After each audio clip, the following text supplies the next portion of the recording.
Hello, folks, and welcome back to another episode of Toad Talk Podcast here on this Sunday, May 24th. Appreciate y'all coming back and hearing what we have to say every week. Um, I am Croakitoad, of course, aka Tad, and I am one of your hosts of this weekly podcast. Real quickly, before we jump into anything, I just want to say thank you to everybody out there out on YouTube specifically who has recently subscribed to my channel. I really appreciate that. My YouTube has literally exploded here lately. And I just want to say thank you to everyone out there who's listening to this. And I really hope you enjoy this podcast. And if you have any advice, suggestions, or things that we could change, other than dropping our length down, of course, we're still working on that.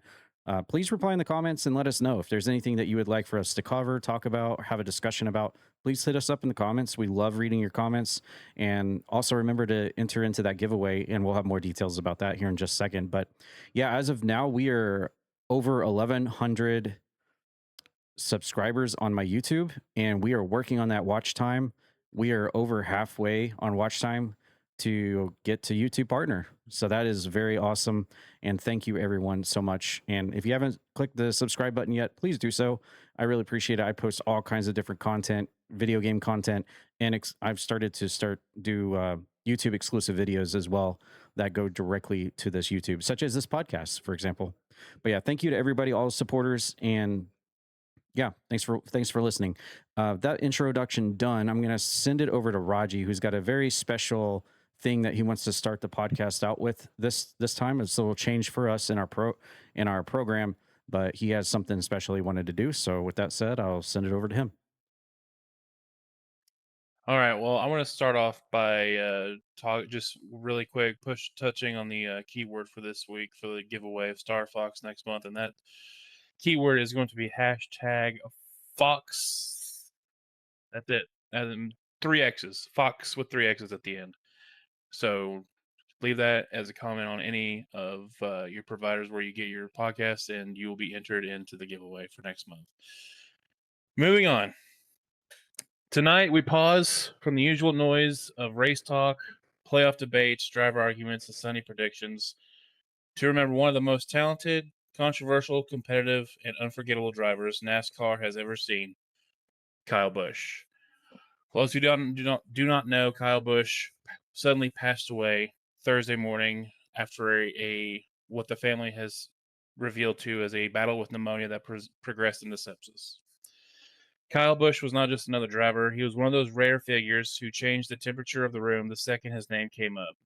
Fans either loved him, hated him, or sometimes did both in the same race. But no matter where you stood, nobody could honestly deny the talent.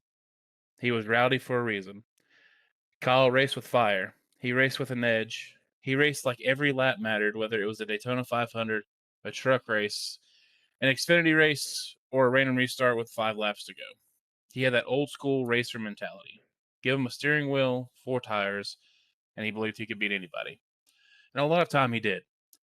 2 Cup Series championships, dozens of Cup wins, a record-setting career across NASCAR's top 3 national series. Kyle built a legacy not by being quiet, not by being safe, and not by trying to please everybody. He built it by winning, by pushing limits, by getting under people's skin, and by refusing to be anything other than himself. That is what made him special. For years, Kyle Busch was the guy fans circled on the entry list. He could dominate a race, steal a race, wreck your favorite driver's day, or drag a car to a finish it had no business getting. He gave NASCAR emotion. He gave it personality. He gave it rivalries. He gave it moments people still argue about years later. And that matters because sports need people like that. They need the heroes. They need the villains. They need the drivers who make you stand up out of your chair, yell at TV, and keep watching because you have no idea what they're going to do next. Kyle Busch was all of that. But beyond the fire suit, beyond the trophies, beyond the boos and cheers, Kyle was also a husband, a father, a brother, a son, and a man whose life meant far more than statistics on a page. Our thoughts go out to his wife Samantha, his children Braxton and Lennox, his brother Kurt, his family, his team from RCR and JGR, his friends, and every fan who grew up watching him wheel a race car like few people ever could. For NASCAR, this is one of those losses that does not feel real. Kyle Busch was still part of the weekly conversation, still part of the story, still one of the names you expect to see every race weekend. That's what makes this hurt even more. but his legacy is not going anywhere. Every young driver who drives with attitude, every fan who remembers the M&M's car charging through the field, every person who watched him win when everyone counted him out, and yes, every person who would name him Cryle on a weekly basis, you know who you are. Every debate about the greatest pure talents in NASCAR history, Kyle Busch will be there.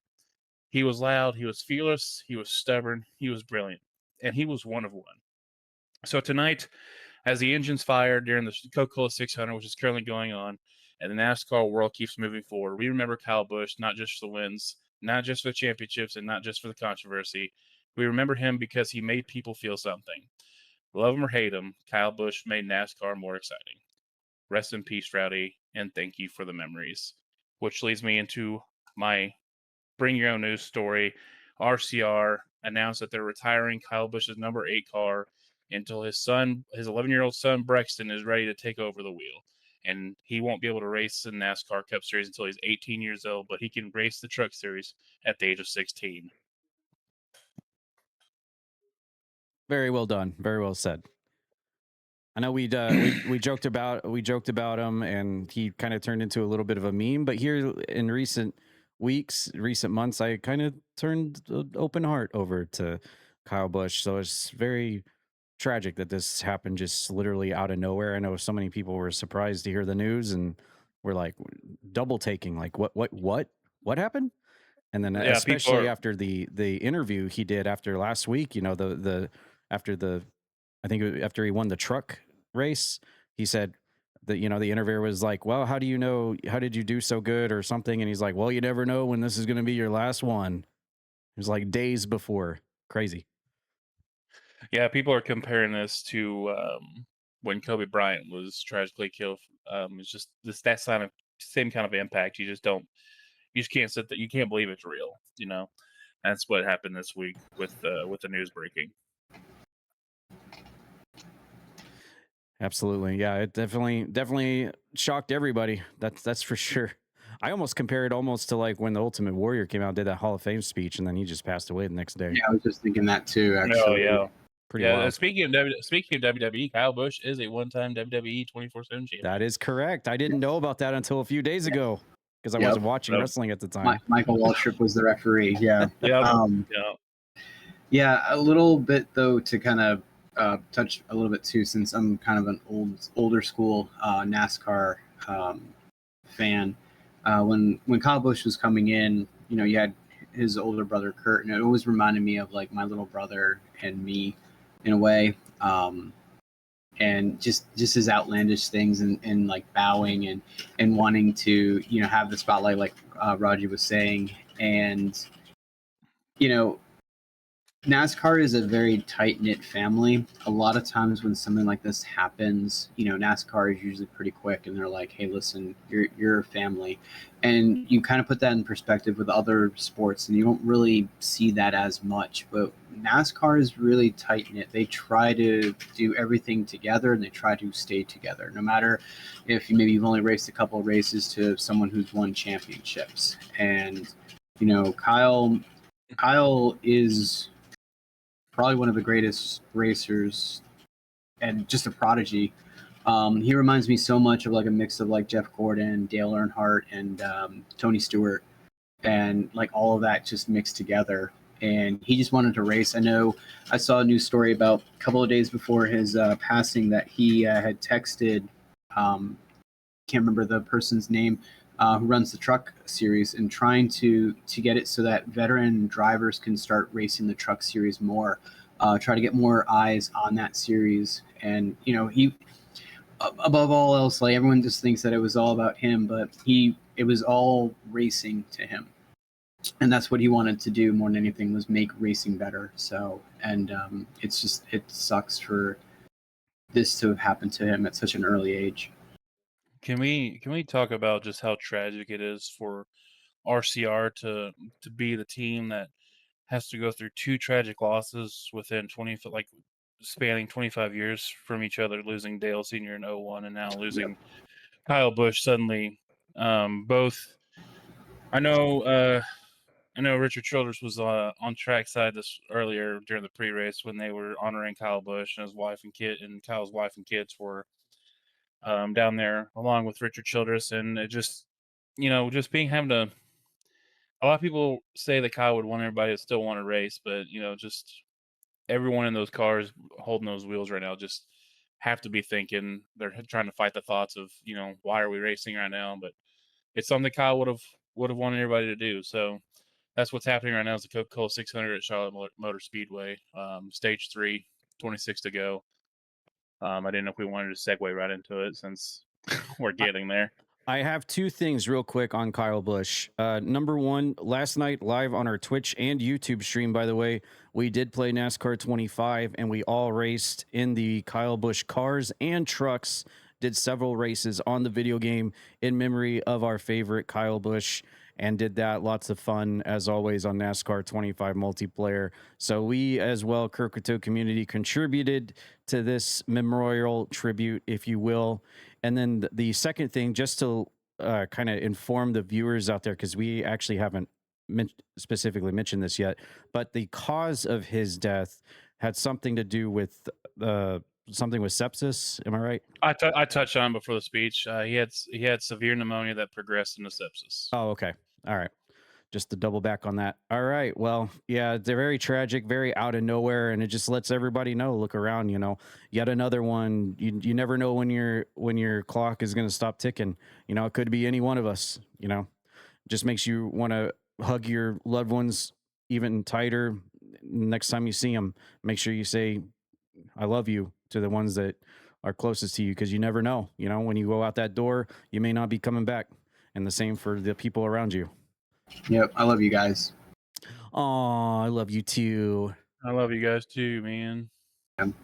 All right. With that being said, we're going to segue over into our NASCAR news. So as we said, we do have the Coca-Cola 600 taking place right now as we record this podcast.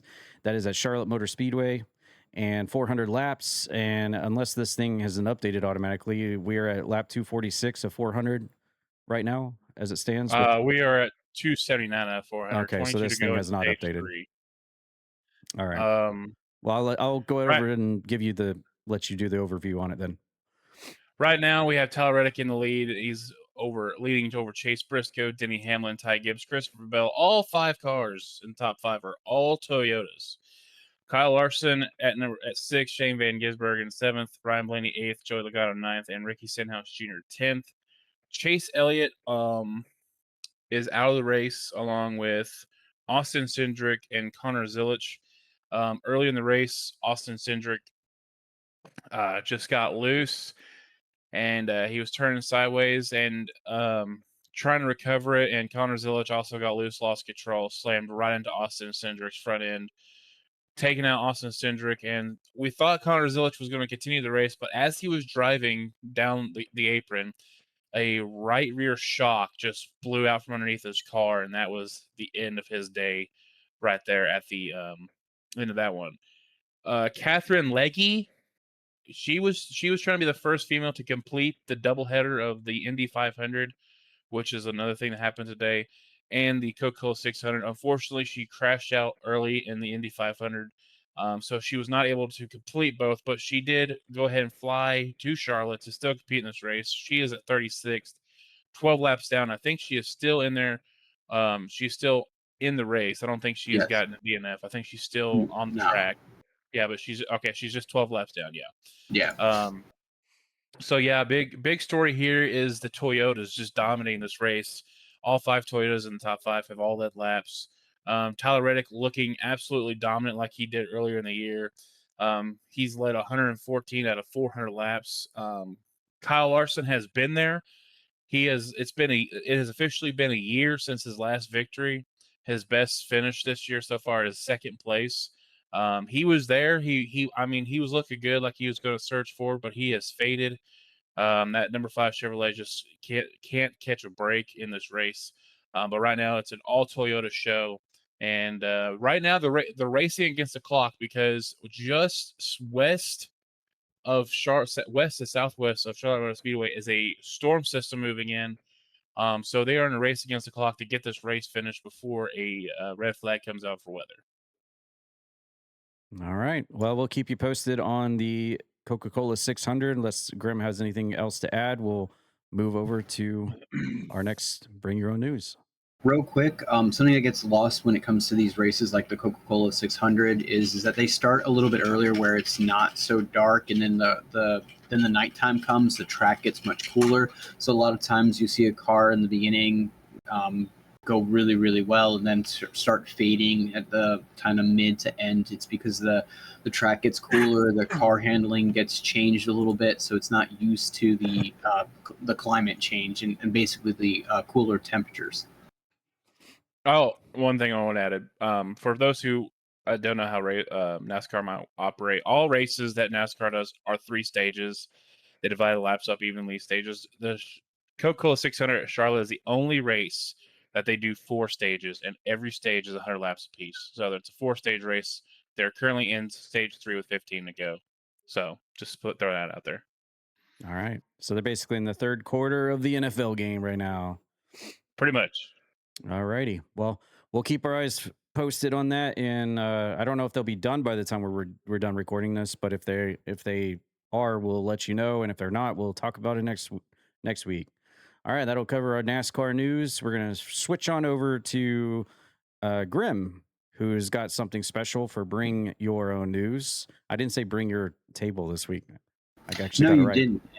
Literally not as special as what you guys are going to be bringing. However, just real quickly, we went to Taco Bell last week, and I tried their shredded beef, and oh my goodness, this needs to be on the menu.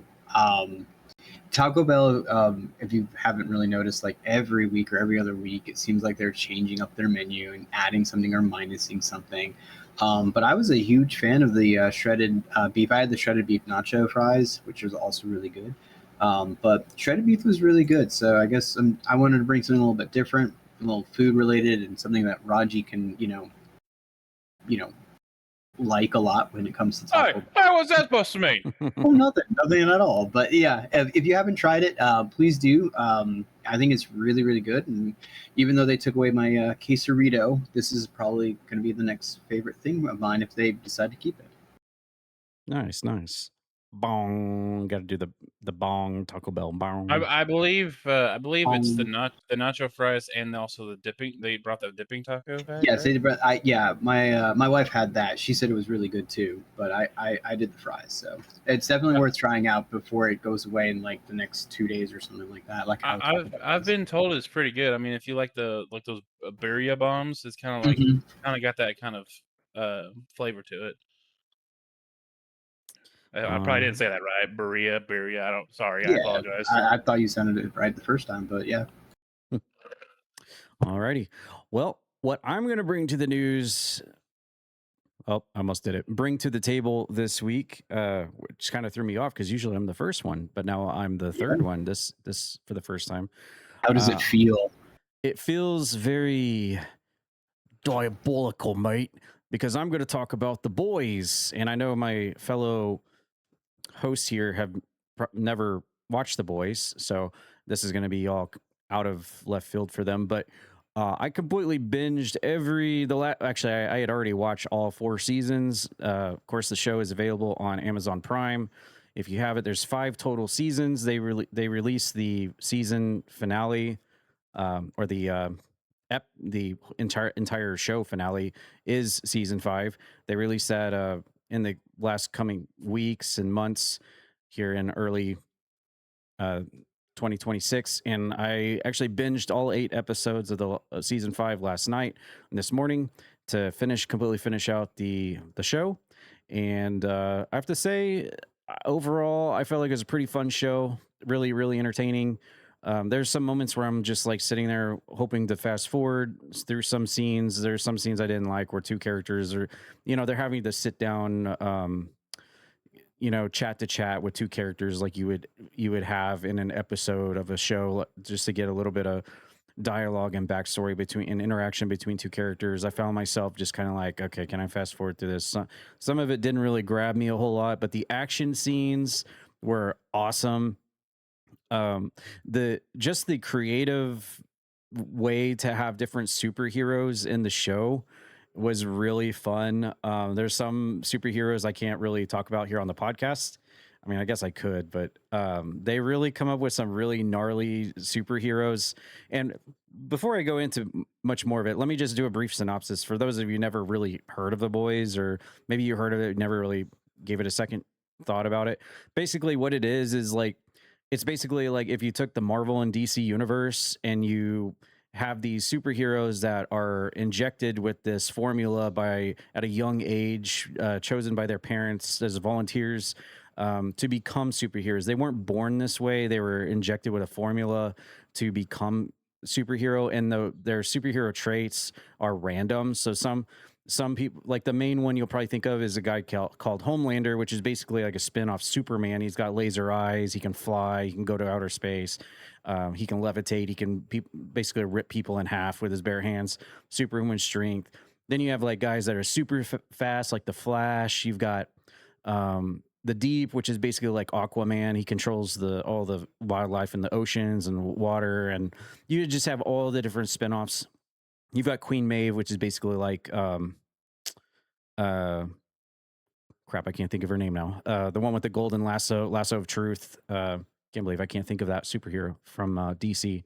Wonder Woman. Yeah.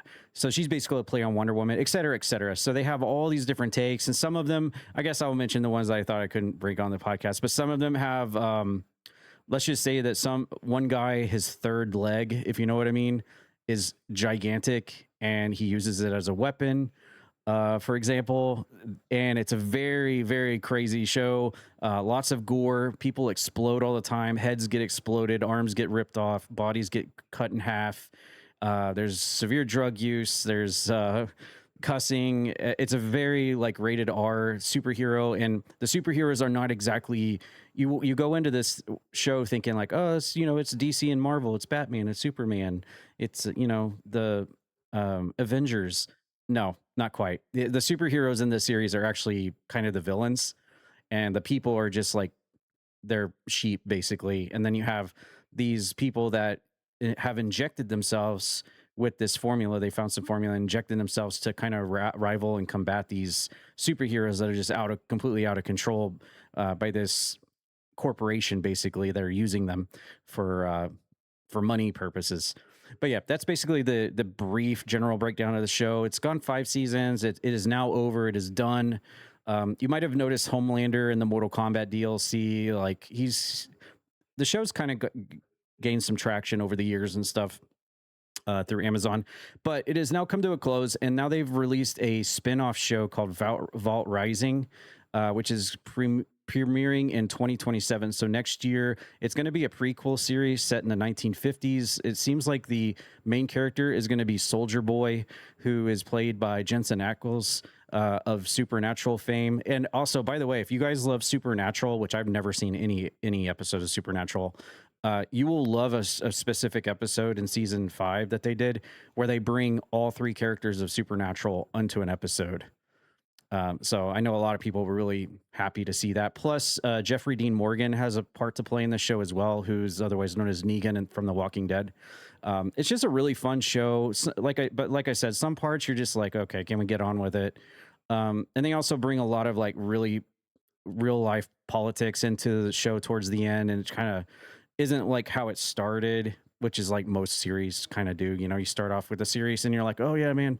And then by the time you get to the end of it, you're like, oh, we're here now. So what happened to where we were at the start? I heard that a lot with Stranger Things as well. Like we really went off the rails here by the time we got to the end as compared to the beginning. But it seems like a lot of series run into that issue. But overall, I thought it was a really fun time, very entertaining. If you want to see superheroes just be not what you would expect and just be off the leash and off the cuff and just completely do whatever they want, especially Homelander, just... there's a specific scene. I'm not going to spoil anything. I'm trying to keep this spoiler free the most part. But I'll just mention this one part that's very early in the show where this young woman is at the top of a building. She's considering jumping off, killing herself, just jumping off the side of the building. She's just a normal human. And then Homelander shows up. He floats down and lands next to her. And she's like, I'm going to jump off. I'm going to kill myself. And at first he's like, no, you don't do that. I'm supposed to be like the big Superman kind of hero, and all the people are watching us way down there and cameras on and flashing. And then by the end of it, I think she starts to change her mind. She's like, okay, yeah, you've convinced me. I'm not going to do it. I'm stepping down. And then he ends up pushing her off anyway, and she falls and dies and explodes. So that's the kind of material you get with The Boys. And I don't know. It's just some of it's like really appealing to me. I had so many laughs watching it. And it was really fun. But this spinoff is coming out next year. I'll definitely watch it. I feel like Soldier Boy, played by Jensen Ackles, was like one of the peak parts of the entire show. He did such a great job as his character, which is basically really a play from Captain America from the Avengers. He's basically Captain America. You know, he was around during for World War II, and he was put into a freezer chamber and came back in current times. And he just plays a really rated R, a sex fiend Coke. And I mean, as in the white powder Coke kind of Captain America, that he's not as villainous as some of the other superheroes, but he's definitely not your typical like, oh yeah, goody two shoes, white bread character. But real quick, just to end it off on what I wanted to talk about, we'll just watch the trailer here real quick for Vought Rising, for the spinoff for Soldier Boy here that they released. This is through IGN from actually earlier today, May 24th. So we'll take a look at that for my Bring the News. You know, if you're working on something, maybe I could help. I want to fight for the flag. I want to be a hero. Always in church, people say. We are in this holy way. God blessed us with these extraordinary heroes. There are strange things happening every day. Every day.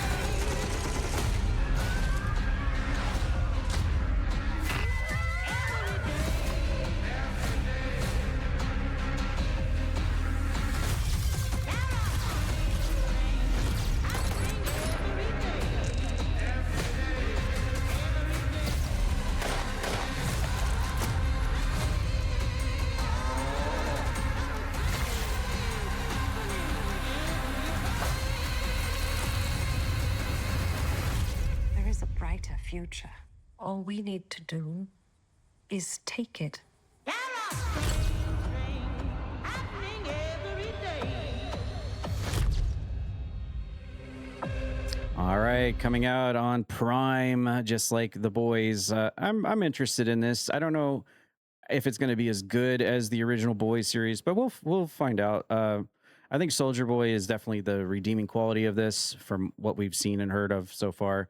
And just after finishing the entire franchise this morning, it's very fresh in my head. So we'll see what happens with this. And if anyone out there is also a fellow fan of the Boys television show, hit me up in the comments. Let me know. Let's collab and put our thoughts together about what we think Vought Rising is going to be about, other than what we've seen in the trailer. All right, but with that being said, that'll conclude our a very lengthy Bring Your Own News section for this episode of Toad Talk.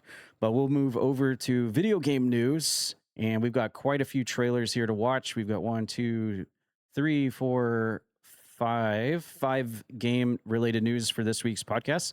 And we're going to kick things off with a game that we all know and have a bunch of experience in. And it's a game that's celebrating its 10th anniversary as of 2 days ago. And we're going to check out a behind the scenes trailer here for one of our favorite games that we love to play multiplayer, and that's Overwatch. I have been called. I must answer.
always remember,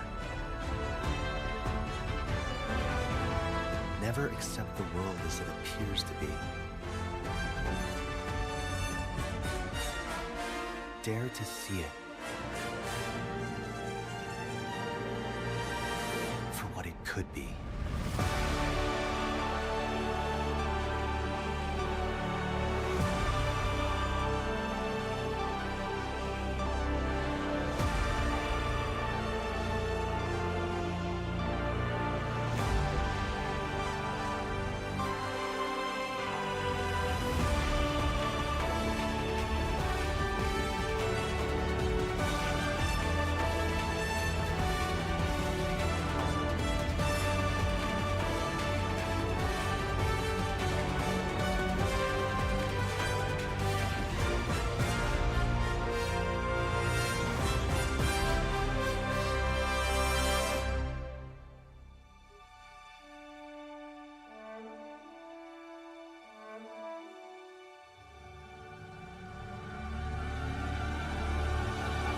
Yay.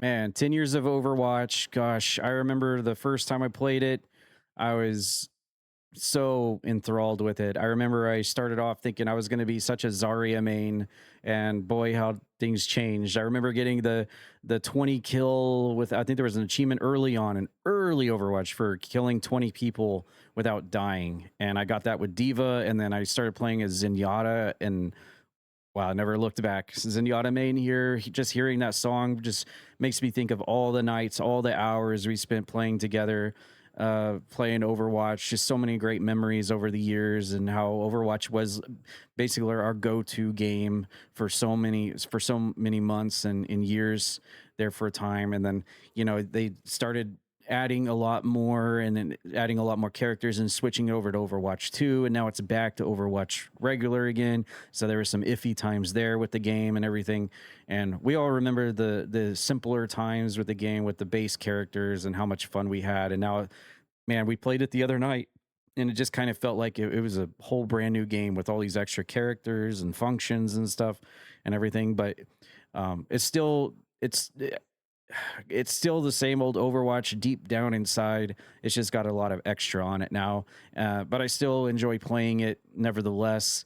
Not to gloat or anything, but the last time we did play for multiplayer night, which was I think last week, I was still able to get a few play of the games as Zenyatta. So I was like, you know, patting myself on the back, Barry Horowitz style. I'm like, oh yeah, I still got it. Nice, cool. But yeah, hearing that song just brings me back through all the years and all the memories, all the games, all the memories, all the wins, all the sweaty losses, all the rage moments, all the times that we claimed someone on the opposing team was aimbotting us, and just so many fun moments just playing the game. Definitely a part of my life as a gamer, and streaming the game, and spending time with my friends on Twitch and community and everything. But yeah, happy 10th anniversary to Overwatch. I still love you. Raji, what's your first biggest thoughts when you think of Overwatch, and now there's 10 years of Overwatch? Man, who knew like 10 years ago I was playing as Broken Bastion? Remember how Broken Bastion was when that game came out? Oh That's yeah. what I loved as Bastion, was maining him and just going in tank form and wrecking everything. But he's been nerfed since then, and it's been a wild 10 years. Now there's like, man, just if you look at the roster of heroes that you had when the game first came out to today, it's a unrecognizable. I mean, there's so many more characters, and just the game itself has changed. I'm glad they got out of this little weird phase that they went through with Overwatch 2 and everything else, which there was no need to call it 2. But hey, you know what? This was a great game. I loved it from the beginning. I kind of need to get back into playing it more. I think we need to feature Overwatch more often, because it's just a staple on this community, really. Because I mean, you played it a bunch back in the day. I mean, bunch. Yeah, absolutely. And even me and my brother used to play together on the game. Those were always really fun times. It brought me and my brother together as gamers, because we don't really play a whole lot of games together. But Overwatch, we always would play together, and so many fun moments playing with him, with all my friends. Grem, we've been there since the beginning, buddy. Since we started playing this, we definitely have a lot of mileage on this one.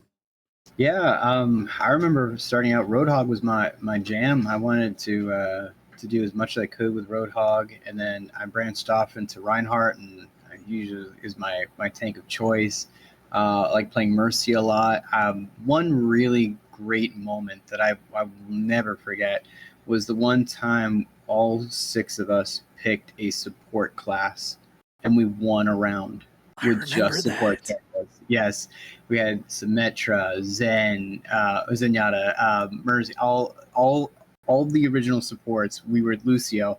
We were the support team. We just all of us decided to just pick 6 of them and just roll with it. No tanks, no damage, and we went around and we were like, dude, this rocked. The support combo could not be beaten, and it probably could be now. But in fact, go ahead. I think my brother was with us for that as well. He Yeah? might have been Symmetra. Yeah, when we probably, did that. because car washing and all of that. Yeah. Goodness though, yeah, this game has changed, but it's still nice to see some of those familiar faces like Reinhardt, Mercy, Winston, obviously, Soldier. I remember Hype was into Soldier for a bit too. From the Farah fails to like T Racer and even Diva too. Like, just so many great memories and nerfing Bastion and all that. So yeah, congratulations to Overwatch. I'm glad they made it 10. It is definitely something though that we should probably revisit maybe this week or something, just to have a little more fun with Overwatch. I know the joke is like we get a few matches and then we start losing and it's like, okay, the algorithm's catching up with us and here we go. It's time to lose a few. Mm-hmm. But nevertheless, in hindsight, it was a lot of fun to play last week when we did it. I had a blast playing it. Even comp, the chat gets a little sweaty. The chat gets a little sweaty for comp for my liking, but it was still fun to play even comp. But when you have a full stack with all your friends and you're playing Overwatch, there's nothing better, really. All right. Well, happy anniversary. 10 years Overwatch. We'll be playing you soon for sure. Our next game is a game that's been on the docket for a while. That's been talked about. I don't think we've actually talked about it here on the podcast yet, though. And that is the new James Bond 007 game, First Light. And the IGN just posted another trailer for it as of, I believe, 3 days ago. And this is a first look of the game coming out May 27th. So we are 3 days away from 007 First Light. James Bond is back. And let's take a look at this and see what this trailer is all about officially for the first time here at Toe Talk. I didn't catch your name. I didn't give it. Bond is immature and reckless. Headstrong. Thrill-seeking. Issues with authority. Needs our new star air crewman Bond. Do you mind telling me why I'm here? I want to make you a spy. St. John Smythe, my dear. 009 is a master manipulator. To catch him, we're going to need eyes everywhere. When you're ready, Bond. What about the girl? A means to an end. That's an interesting pickup line. Whatever his endgame is, we won't see it coming. Very cool. James Bond is back with First Light coming out May 27th. That's 3 days from the recording of this podcast, in stores and digitally, PS5, Xbox, Steam, Epic Game Store, and Nintendo Switch 2. I said from the very beginning when I first saw this trailer, it was either the Game Awards or Summer Game Fest. It was one of the two. The first time I saw their model for James Bond, I immediately said, why did they mocap the face of Tom Cruise for James Bond in this game? And some people were like, yeah, I see it. And other people were like, huh? But I swear to you, if you freeze the game on the face of their James Bond in this game, it looks like a young Tom Cruise. I mean, it's not like one for one, but that's the first thing I thought of, like a Top Gun Tom Cruise. And it's really wild to think that, considering he was never James Bond. He was he was Ethan in the Mission Impossible games. So I don't know if it's like some kind of like insider developer little tongue-in-cheek humor to model their James Bond and make it look like Tom Cruise, or that just happened the way it happened. But that's the first thing I thought of. But the game looks awesome. There's lots of action that you would expect from James Bond. Also cool to see that they like really did a great job mocapping the face of I don't know the actor's name specifically, but the actor who played Morgan from the Walking Dead series is in here. I guess he's like kind of the tech side guy for James Bond for 007 here in the game. So that's really cool to see. They did a great job with his face, I think. The action looks cool. It looks like your typical third person, basically action game, and graphics look pretty good. And this has been on my radar. I really want to play this and stream it. And it looks pretty good. I'm not like a huge James Bond fan, but I have here recent memory tried to go back and watch all of the movies the best I can, all like 50,000 of them. But I'm pretty excited for this and looking forward to it. Raji, what do you think about this? Is this something that's been on your radar, and does it look impressive to you, or not really? Well, I love IO Interactive, and I love the newer Hitman games, so can't wait to try this in a couple of days. I haven't really gotten much into 007. I think really the only 007 game I've played was GoldenEye, and there was another one, PS1. Tomorrow. What is that one? Tomorrow Never Dies. Yeah. Yeah. So it'll be interesting to jump into this one since it's a younger James Bond. But yeah, I'm excited for it. Cool. Grim, what are your thoughts on James Bond coming back? I think this is a really good idea to kind of get the younger audience maybe more into what James Bond was back in the day when you know, like our parents basically were like teenagers and young adults basically, and just kind of how cool 007 was, and how the ladies' man and everything like that. And ironically enough, I think he looks more like a younger, clean-shaven LA Knight. That's what I see. But yeah, no, this is a really good idea for them to launch a game like this. The game looks really sweet too. It looks like a couple of mechanics too, like him grabbing the gun. It looked like that was actually not a cinematic, but an actual like move in the game to do.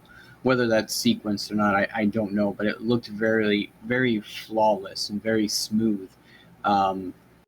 The facial features also are amazing. It looks really, really good. Yeah, that was it right there. That little like gun just like popping up like out of nowhere, and then him just grabbing it. So yeah, I definitely hope that this game does really well, because it looks really, really good. And again, it captures the spirit of 007. It looks like, just from the trailer here. So very intrigued on it. Cool. I definitely will try to play this as soon as I get my hands on it. So this will definitely be something that you can expect from Croakitoad 007 First Light. We'll see how early we can get access to it, and we'll jump into it. Of course, we'll definitely be keeping a close eye on the Xbox achievements as well, whether or not we go for the 100% on Xbox or not. So that'll be something else we take a look at. But yeah, James Bond coming out in a few days. Coming up next, our next gaming news is Dead by Daylight. And boy, oh boy, this is huge, because wow, I never would have thought in a million years that DBD would actually get the license for this, and especially after the Friday the 13th, the video game debacle, and then the copyrights and all that, and just how that all ended. And we really played Friday the 13th, the video game, a lot. We really enjoyed it. Like, it wasn't like our top tier game, but it was definitely something that we enjoyed jumping into. But now DBD, somehow, some way, I don't know how they did it, or who they had to go through to get it. Maybe they bypassed people that were stingy about the license, and I don't know. But DBD was able to do it, and they have the rights to bring Jason. I noticed there's no mention of Friday the 13th anywhere. So maybe that's the caveat, is they can't mention Friday the 13th because that part of it is licensed. But they have Jason, just simply Jason, not Jason Voorhees. I'm even looking in the description of the the video here, there's no Voorhees anywhere or Friday the 13th. It's simply just Jason. So that's a interesting point there. But nevertheless, DBD and Jason have crossed over, and Jason is finally here. He was like the one missing link that DBD didn't have of the big horror icons. They can never get Jason, but they finally got him, and he'll be out next month, June 16th. Let's take a look at the trailer real quick for Jason coming to DBD.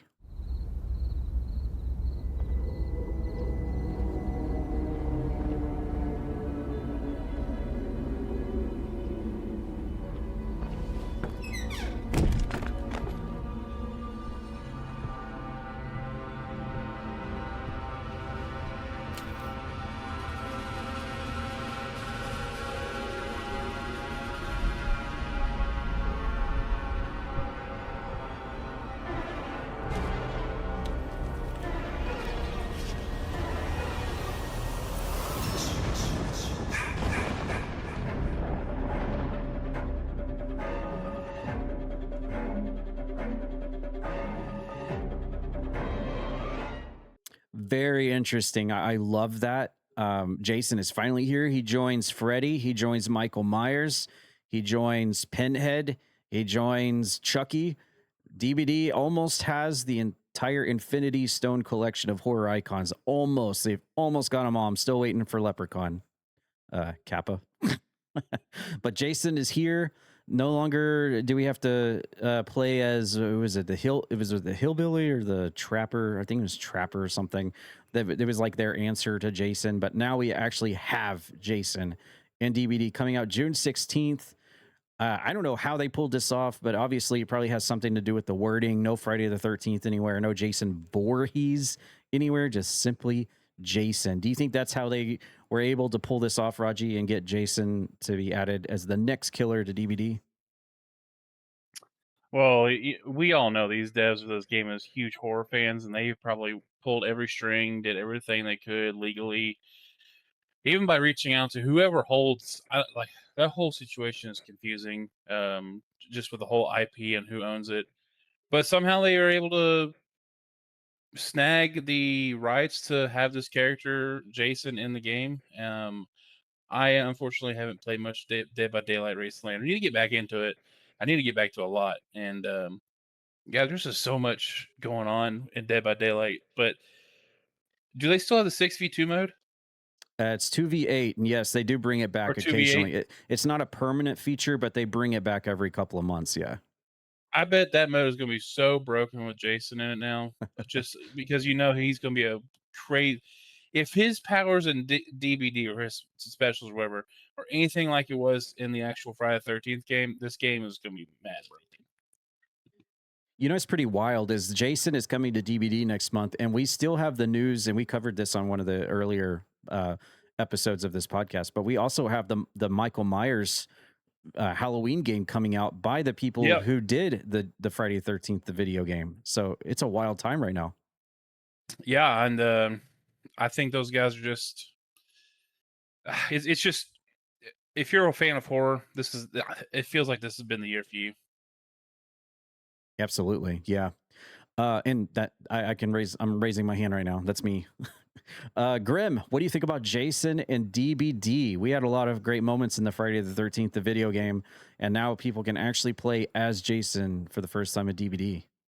Yeah, maybe if one of the survivors can have a car, and then all of a sudden they try to run over Jason, like back in the day that we used to do. On top of that, I was kind of curious too because the mask and everything. I'm wondering, the people that own the rights to Jason, do they have it's almost like a Danhausen thing, which is kind of funny, where he's got his face paint trademarked. I wonder if the mask is as well. I would think it would be, but because not only do you see it right there, but in the word Jason as well, the mask shape. So other than that, though, yeah, another killer for everyone in Dead by Daylight. I don't play it nearly as much. I'm sure Tad can attest that I'm really, really bad at that game, especially as a killer. I'm really bad.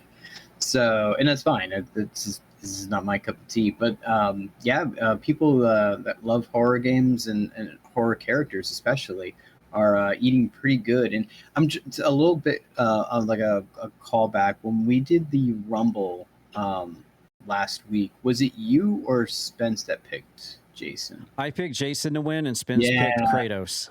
Okay, and then this comes out, what, 2 days ago? Yep, or yesterday.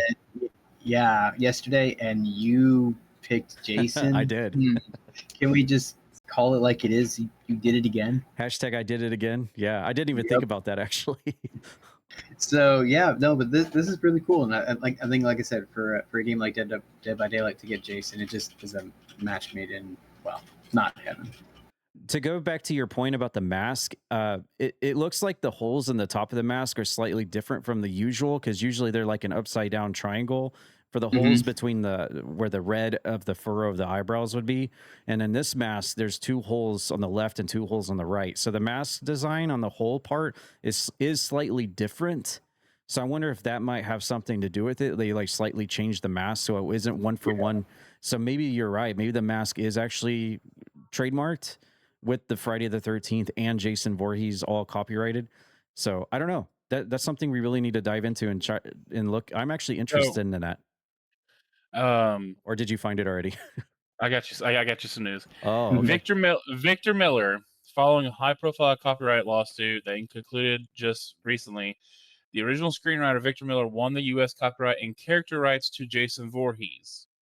Horror Incorporated holds the rights to all the sequel character storylines and specific visual looks, including the adult versions of Jason and the iconic hockey mask. Miller and Horror Incorporated joined forces to launch the Jason Universe joint venture to collaboratively license and develop new films, TV series, and video games. For example, like his appearance in Dead by Daylight. So there you go. Okay. There we go. So the guy that owns the rights has been like, okay, let's start doing some content, but he doesn't own Friday the 13th or Jason Voorhees or the mask. He just owns Jason. So he has the rights to Jason Voorhees. Oh, okay. Horror Incorporated has the rights to all sequel characters, the storylines for that character, the specific visual looks of the character, the adult versions, and the mask itself. Oh, that's why the mask is different. Okay. Warner Brothers holds the right to Friday the 13th title and logo, as well as the rights to specific legacy films in the franchise. So this is all convoluted. Like, the character is separate from the movie, so certain people own the rights to the character, while Warner Brothers owns the rights to the movie title, and so it's all convoluted. But yeah, that's why the mask kind of looks weird, because it's a joint. It's basically they're the Jason universes collabing with the developers of Dead by Daylight and giving them what specific visual they want for this game, to not copy anything else. That makes sense. Okay. And it would also make sense that WB would own some of the rights for Friday the 13th, considering he was DLC for, I think it was Mortal Kombat 10, Mortal Kombat X. Yep. So that makes sense there too. All right. Well, Jason, coming to DBD through a tangle and a super vine web of copyright and trademarks, but it'll be fun to see nevertheless. As finicky as this franchise has been, I would recommend anyone out there who's actually in the least interested in having this character, probably when it drops, just buy it immediately, because there's no telling how long. I mean, we saw with the Hellraiser that they removed that, I guess, from the DVD. Let me clarify some more information I just read. Okay. Jason Universe has the right to use parts 2 through 8. Everything past 8, which is Jason Goes to Hell, Freddy vs. Jason X, and the remake, is all owned by Warner Brothers. So expect Jason to have the look or skins of parts 2 through 8. Okay. Well, some of those looks are some of his better looks, and some of those movies are some of his worst movies. So I guess you're getting both sides of the coin on that. Which one? I'm not into the movies. I just remember the skin from the game, but the sack on his head. Which movie was that? Well, with the burlap brown potato bag sack, that would be his second movie. That was the first time he was featured, because the first movie was actually his mom. He wasn't in the movie at all in the original film. It was I all did not know that. it was all Pamela Voorhees, his mother, was doing all the killing. It wasn't until the second movie that he was actually featured as a character and as a killer, with the potato bag burlap sack with the one eye hole in it. And then part three is when he actually found the mask, which was one of the basically the joke character of the third movie. The joke, forget his name right now. That's on the tip of my tongue. He was like a prankster character, a goofy prankster guy, and he had this mask and he brought it with him to the cabin, and he scared people with the mask. And then Jason, grabbed the mask for himself, and that's where he got the mask, and he started wearing it from there. Was part 3. Now I'm sure some Friday the 13th people that will correct me on some of the lore there. I might be wrong on something, but basically that's what happened. I wish I could remember that prankster kid's name. It's right on the tip of my tongue though. But yeah, DVD and Jason coming out on June 16th. You better pick it up because there's no telling how long it's going to last in the store before they remove it. I am definitely grabbing this day one. So love Jason, love Friday the 13th. Glad to see it in DVD. All right, moving on. We have a bit of Rocket League news. This is the first time we're going to be talking about Rocket League here on the podcast. But there's been a lot of big stuff coming out here lately for Rocket League as it pertains to the Unreal Engine 6. And we're going to take a look at this trailer real quick and see what this one's all about. To all of our friends here in Paris and those watching all around the world, this is the future. And this is...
Well, all them fellers out in the arena are popping hard for that announcement. I can't say that I've never been a big diehard Rocket League fan. I mean, I've played it obviously before, but yeah, I know it's got a very, very big cult following, and people really, if they like Rocket League, they get hardcore about it, like super hardcore, almost like gatekeeper. And I don't want to say that for everyone out there that loves Rocket League, but the few times that I've played it, you always seem to come across someone that's very like gatekeeper-ish. Like the community is very hardcore when it, like if you're not very good, you'll get called out for it usually if you're playing with randoms on the game, and that kind of sucks. But again, I don't want to paint with a broad brush. I'm sure there's many of you out there just enjoy the game. But yeah, this new announcement coming out for Rocket League on the Unreal Engine 6 reveal, developed by Psyonix and Epic Games. First look of a new era of Rocket League announced at the Paris Majors, with the reveal of a new version of Rocket League coming soon that's powered by Unreal Engine 6, and that'll be coming to consoles and PC. And well, you could hear the sound of the crowd. They were really into it. What do you think? What are your thoughts about Unreal Engine 6 and Rocket League? Raji, is this something that appeals to you at all? No. No. Well, there you go. Their UE5 is broke. So what makes them think they should go to UE6? Well, if you listen to all them fellers in the crowd, they seem pretty happy about it. They don't care about anything except Rocket League. They don't. They should understand that, right? They need to fix UE5 before they even think about going to UE6. I mean, UE5 was literally just released 4 years ago, and before that, I think UE4 was 2019. Or I don't get me lying, but I just know it was fairly it was a fairly long time. But they need to fix 5. And if I'm telling you, I'm calling it now. Rocket League is going to be so broken. There's going to be so janky bugs. UE6, people are going to like their 4090s or 50, whatever we're up to on the graphics cards, going to be sweating trying to run this game. Why are we pushing the envelope with graphics? What is so appealing on Rocket League that it needs to look even more beautiful or realistic or whatever they're aiming for?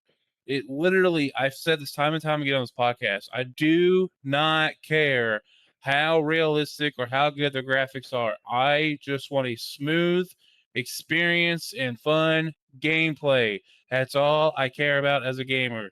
And that's all I'm going to say on this subject before I go on a rant. No, I mean, you're more than welcome to continue to stay on your soapbox. As I look at the trailer here, maybe it's just me being the casual gamer I am of this game, and I'm sure some people out there are like, no, you can tell from the blades of grass on the field, this is way better and a super upgrade. To me, this looks like regular Rocket League that I've always played. Oh, and the biggest lie of them all, go back, rewind a little bit. Rewind just a little bit. Keep going. Right there. That is the biggest load of crap I've ever seen anybody put in their trailer. Oh, this was captured in real time. Bull crap, dude. You ain't going to tell me that's what the game's going to look like when it comes out and this engine comes out. And if it does, you are like running at 2 frames a second or something. Your stuff's broken. Fix what you got now. Don't worry about this bull crap. I'm done. I can't. Graham, help us out here. Raji's having a seizure over here talking about Unreal Engine 6. Help us out I hope here. not. But I mean, besides it looking good, does it really matter though? Like, is your trick shots going to be better because it looks like this? No! I mean, it's just yeah, exactly. Right? It's not. So, but at the same time too, I think a lot of those fans. While the excitement is there, and I love when they do stuff like this, when they announce something like in front of a live audience like this, maybe a lot of those are like, ooh, like I can break the game even more with a new engine and it'll look even better. So maybe that's what they were cheering about, Raji. Maybe they were just excited for that. No, I swear they came out and said, hey, we're going to reveal this. I want you guys to hoop and holler because no one else is going to give a crap. If they really was hooping and hollering legitly, they would have announced new features or new something because Rocket League has been the same old Rocket League for the longest time. The only thing that has pushed keeping this game alive is esports. And that's what people hoop and holler about because if you watch Rocket League esports, you're in for a heck of a time because that is some crazy stuff to watch. But when it comes to new engine or whatever, yeah, new engine's cool, but if it works, UE5 doesn't work right now. Half the games on UE5 are broken. You can ask Tad; he's had experience. We've all had experience with some UE5 games Tad breaks a lot not being of optimal. That is true. That's beside the point. Yeah, me and Unreal 5 do not have a very friendly relationship with each other. So when I see Unreal 6, I'm like, oh boy, another. Oh, so you're jumping into this game as soon as it launches, then? Oh yeah, another game that I can add to my list where my computer is about to explode out of its USB slots and start smoking. That's all I see when I see this. But yeah, to further go into your point, like they're just showing off how pretty it looks, and it does look good. I mean, I'm not one that's like hardcore into it that can tell like, oh yeah, this is a massive upgrade over what we've been playing all these years with Rocket League. I can't really tell the difference myself being a filthy casual, but coming from that casual standpoint, I see new era, new engine, and I see the cosmetics, the changes of colors in the car and stuff, but they don't really give a whole lot out of that. They're just like basically saying, here's Unreal 6. This is what it looks like. And for you hardcore players out there that have dumped hours and hours into our game, you can obviously tell the difference. But all you casuals out there, it basically looks the same. We're not going to describe what is different about our game other than new engine. And I guess they feel like that speaks for itself. Let me just say this. We're not bashing on Rocket League. We're not bashing on it whatsoever. I enjoy Rocket League. It was a fun time a few years ago at QuakeCon when we got our whole table section to like get into a game. That's fun. It's just the whole engine concept of trying to push the envelope is all we're bashing on. So for those before you come at us in the comments saying, "Ooh, Rocket League's the best thing," we're not bashing Rocket League at all. Yeah, I've had so many fun moments with Rocket League with your friends. Like I said at the start of this, though, I have run into experiences in this game where more often than not, if you're playing with randoms online, and maybe that's just the state of playing with randoms online in general, but yeah, you usually get, if you're not as good a player as some of the other players in the game, you'll get easily called out for it in Rocket League. I found that out. It doesn't take long for other people in the game to be typing in the in-game chat that you suck, or why did you let that ball go through the goal? You were right there, blah blah blah. And I'm like, okay, well, this kind of ruins kind of the fun as a casual person just trying to get started in the game. But it's kind of funny that we were talking about Overwatch and Lucio Ball. Now we're also doing Rocket as well, which is also like Lucio Ball. So I think that's kind of better. a funny little thing. Well, I mean, hey, Well, there you go. Rocket League on the Unreal Engine 6. They do not have an official announcement yet on that. They just say coming soon to consoles and PC. Obviously, that's to be seen. And we'll keep an eye on it and when Unreal Engine 6 will be dropping itself. Because it's not out yet, Unreal 6. I'm sure when that option does come out, everyone, well, not everyone, but at least Raji specifically, and probably myself as well, will be opting to stick with Unreal 3 or 4 if we can. Or what's the other Whatever option? ain't broke. What's the other option for like P? Is it Vulkan? DirectX. Vulcan. Yeah, DirectX. DirectX, Whatever ain't yeah. broken. DirectX or Vulkan, whatever, instead of Unreal Engine. All right, well, there's Rocket League. That's just the graphics. That's the video display card. This is the actual game engine. So we kind of like have no choice but to play on UE6. Oh, so. yeah. Well, shows how much I follow that crap.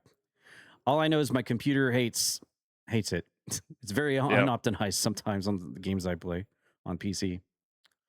There you go, Rocket League. We'll keep an eye on Unreal 6 and see what games start getting attached with Unreal 6, and we'll do some tests on it. All right, our last game feature for this week's podcast is a game that I was recently revealed by IGN 7 days ago, May 17th. This one's called Open Waters. It sounded very interesting to me in the description. I wanted to watch the trailer, which I've not seen yet. So we'll take a look at this for our last game this week.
Ooh, kind of a weird one here.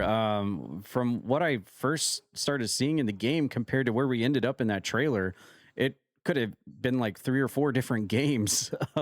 But basically, you're a man in just a simple boat, paddle boat, just surrounded by water, and it looks like you're getting chased by this thing that looks like it's come straight out of War of the Worlds, the movie. And at first I thought it was like olden times, because you got this like old school pirate looking compass in your hand to help guide you. And then next thing you know, you pull out this like aliens movie style, like, what do you call it? Like a tracker, 3D tracker, xenomorph tracker thing, beep, beep, beep, beep. Sonar thing. Yeah. And it's definitely not olden times. That looks very modern technology or future tech. And then this monster is like chasing you. And then you end up like falling out of your boat. There's gunplay under the water, apparently. That's very interesting. And then you end up at some oil rig. That's obviously modern tech. And then come to find out, you end up at this kind of like weird looking shrine that's at this oil rig. And then there in the distance, you see a Cthulhu looking beast standing in the ocean way off out in the fog to end off the trailer. So you get a lot to unpack on this one. Where you start off is definitely not where you end in this. There's a lot to unravel, I'm sure, in the story. Did they give away too much? Is this a fault of that we get in a lot of trailers where they give away too much? I don't know. I'll let you decide on that. But definitely interesting. Lots of different aspects to this game. At first, I thought it was just going to be like you're in a paddle boat and you have to like fish and craft things to survive. I don't know how you get water, but I guess from the rain. But yeah, that didn't end up that way. It looks like more of like a survival horror game of sorts out in the water. But this is a first-person ocean survival horror game developed by Fluffy Game Dev. Players find themselves stranded in a small boat with nothing but water on the horizon. Navigate while coasting the waves. Look out for creatures below and make it to safety. Open Waters is coming soon to PC on Steam, and that was posted May 17th. Raji, what do you think about this? I mean, I guess you have a lot of games that do take place where you're out stranded in the middle of the water. Raft comes to mind for starters. But honestly, you don't really get a whole lot of games where you're just, here's a boat, here's you, here's the ocean, have fun. Subnautica, I guess, comes to mind, but you're more underwater building and crafting in that one. But what do you think about this one? Yeah, you have. I thought this was gonna be like a kind of what you get with Raft, or Stranded Deep, if anyone's played that game. But no, I don't think it doesn't look like right now there's any kind of crafting aspect to this game. It's just literally a survival horror game, in which you're just trying to not be chased down by whatever that is with the light on its tentacle, or what do you want to call that? Now, I was with you. I thought this was like olden times with the old compass, and then the sonar came out. The boat looked kind of old, like with wood and all that. It looked like an olden boat until he turned and showed the engine of the boat when it blew up. So yeah, it's kind of a weird mesh of things. This game is, so I can't wait to try it. Looks like something that would be interesting. Probably will get the blood pressure up, especially on the oil rig, and I bet that comes into play a lot. I don't think this is just a 100% take place in the ocean. I think there'll be a variety of places you try to go to get safety and run into more issues, and just keeps the thrill up. So I can't wait to see what this has to offer us. It's funny going back and looking at this trailer. I didn't spot it the first time, but it does look like it's like one of those fish, like you posted in our group. Yeah, thing. that was the first thing that reminded me of was the SpongeBob Rock Bottom episode. What do you call those fish? They're at the very bottom of the ocean floor where it's pitch black. They got the little light tentacle on the top of their head. That's what that looks like. But it's up here on the surface level. So anglerfish. Anglerfish. There you go. A giant anglerfish. But at first, all you see is like the angler light sticking out of the surface of the water. So you're like, man, that really just reminds me of like, the War of the Worlds, the alien tentacle things.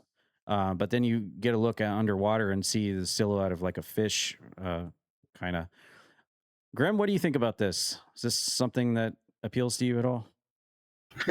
It's definitely a different spin on it. To kind of answer your question that you asked before, whether or not they gave too much out, I think they gave it just right? Like you're watching it, you're thinking that it's just going from point A to point B. You have your compass and your radar. The little hand thing, the radar like that's been around for a while, but having it in like a handheld thing is very unique. I feel like there's got to be more to the the UI though, like either like a health bar or something, like something that kind of like tells you what to do or guides you, but it almost makes you feel like an old school game where they're like, hey, you need to go this way, like you need to go northeast, and you'll go to an oil rig or something. And you know, that's like a lost art, like in MMOs where they tell you, hey, they give you a vague description, yeah, just south of such and such you'll see a cave or something like that. Very unique though, because yeah, the altar at the very end kind of like throws everything completely like on its head a little bit, and I think that's what they want. They want the allure of the, like, hey, you know, this isn't just a simple, you know, cozy, you know, you're gonna get into a motorboat and go around the sea. There's some mystery, there's some intrigue to this, and I think that the trailer they did really good job. I feel like there's more questions about the game, and that's what you want when you're doing a trailer. You want more questions rather than answers. For sure, yeah. You like I said, you end up in like three different games by the time the trailer is done, which is can be a cool thing because it really leaves you wondering what's going to be next. But yeah, this is something that'll be on my radar. Open Waters. Developed by Fluffy Game Dev, coming soon to PC. Open Waters. Okay, that'll wrap up our gaming block for the premature load there. We are moving over to movie news now. We have 3 movies to check out, and this first one is actually one that Raji brought to the table last week, and we said we'd bring it back for the next episode, and so we're going to do that here. This movie has actually been out for about 23 days now in theater. I had actually no idea. I would actually like to go see this because I think I've seen like a partial trailer of this. I haven't seen the full one, but we're going to take a look at that right here. As he was saying last week, sounds like this movie has done quite well here recently in terms of I believe it's a box office, but let's take a look at the trailer, then we'll go over that.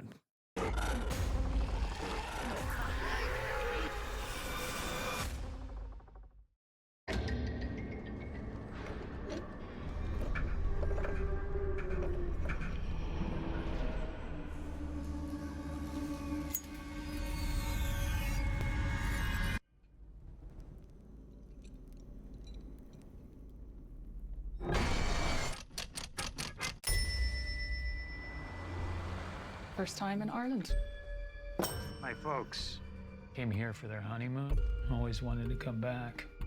Why didn't they?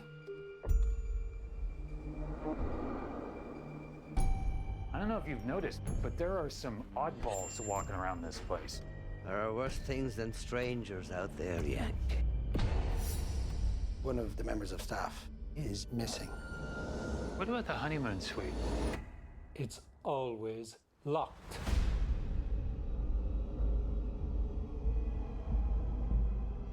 I'm getting a weird feeling.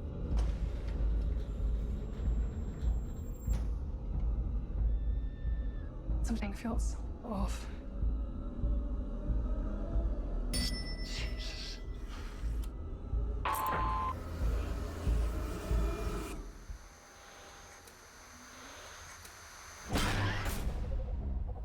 can't find a way out. I keep hearing something. I think there's someone down here. Can you hear me? Get me out of here, man!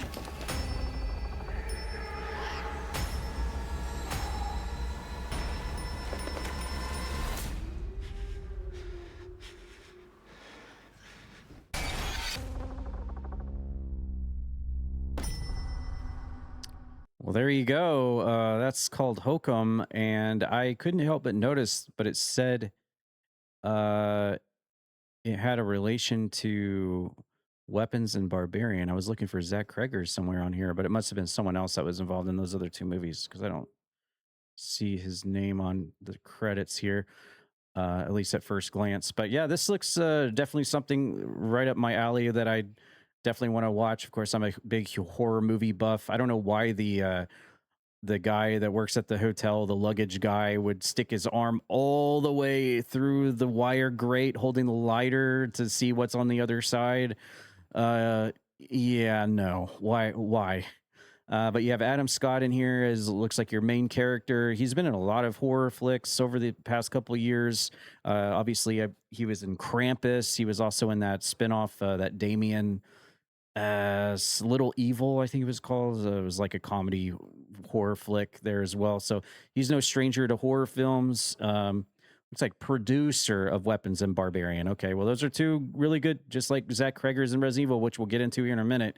Those are two good movies to be paired up with for sure. But yeah, I definitely have to give this a go. It looks like it's been already out for almost a month now, and there's a reason why Raji wanted to bring this up last week on the podcast. So I'll say, yeah, I'll go watch this. But after that, I'll send it over to Raji to talk about what he wanted to talk about here. Yeah, this movie is it gives you very if you look just at all the Silent Hill games, it gives you really cool Silent Hill vibes, and just some aspects of scenes here. It's currently sitting at 89% rating on Rotten Tomato. A lot of audience reviews are saying they loved it. Some people, there's people out there that say that it's not a horror movie, but more of a thriller. And then there's lots of people saying that this has got plenty of jump scares, and it definitely is a good horror movie. But it is overall gotten great reviews from people. I don't look at the critics; I look at actual people who go and watch these movies. I'm not a big fan of critic reviews because, let's be honest, they're paid to give those kind of reviews. So I look at those people reviews. People actually go out and pay their money to go see this movie, and yeah, so far I have got all I've read is mostly positive, and I can't wait to check this movie out myself. I'm not a big horror fan because, well, let me rephrase. I love horror games. Horror movies is a different story for me. Just because the last one I watched was the Nightmare on Elm Street reboot, and I thought I was going to have a heart attack because of the jump scares that are intensified in the movie theater with the loudspeakers. So, but I definitely will try my best to give this movie a try and check it out for a future episode. All right. It's funny you mentioned make the video game comparison to this, because that was like one of the first things I was thinking of when I was watching this movie trailer. Is like, man, this is almost like the beginning of a video game. Just everything looks very video game like you could change this into like today's graphics for a video game, and could easily, in my mind, I could just see this being like a video game trailer for a new game coming out. So that's kind of interesting that you mentioned that. Grim, what are your thoughts about HOKUM? Well, first off, I see a new attire for Tad Peters and CPW literally looking at us. That was the one thing I thought of. Also, it was very nice to let us know when the trailer was starting too. That was a nice little touch. Other than that, yeah, I can see why Raji was thinking like this has like a very Silent Hill feel to it. I like how they kind of give you the story on why he's there. It's a unique story because, again, he was saying that his parents had a honeymoon here, but they never came back. When he opened up the box, I could tell that those are probably the ashes of his parents. So maybe there's a little bit more story to that, but at least it gives you an idea of like what he is doing here and trying to maybe figure out the mystery and why or what have you. It does look like they try to do a lot of the jump scares, like Raji was saying. So definitely not my cup of tea, I guess, in a way. I did like the elevator scene. That's this one right here, actually, the one where he's like in the smaller elevator. If you put yourself in something like that, like in a horror aspect too, when you're scared and a little dinky thing that's made out of wood, you just put yourself in that situation. You just are like, you could feel like the anxiety. So, but yeah, I mean, it looks pretty scary. Definitely not on my radar for sure, but it did get the at least it has a story too, which I was able to follow through just with this trailer alone. So that's it's pretty neat. Alrighty, well, that was HOKUM. We're moving over to our next movie that we're going to talk about, and this one has kind of been a little bit all over the place. This is going to be a exclusively on Amazon Prime Video, so it's an Amazon Prime movie that you'll get to watch. And apparently this Well, I'll just go into the synopsis real quick. Spider-Noir tells the story of Ben Riley, a seasoned down on his luck PI in 1930s New York, who was forced to grapple with his past life following a deeply personal tragedy as the city's one and only superhero. And this will star Nicolas Cage. And when I first saw this trailer while I was watching The Boys last night, this morning, for one of the advertisements, I was like, wait, Nicolas Cage is going to be Spider-Man? What the hell? But yeah, let's take a look at this trailer and see what's going on here with Spider-Noir coming out. Does it say when? May 27th. So 3 days from now.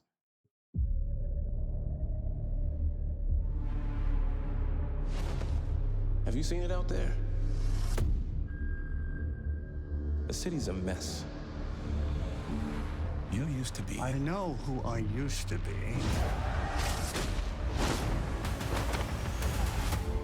I know who I am now. I'm starting over. Are you gonna be a dick about it? Yes, actually, a private dick, to be exact. My friend disappeared. You're an investigator. Investigate. Rare.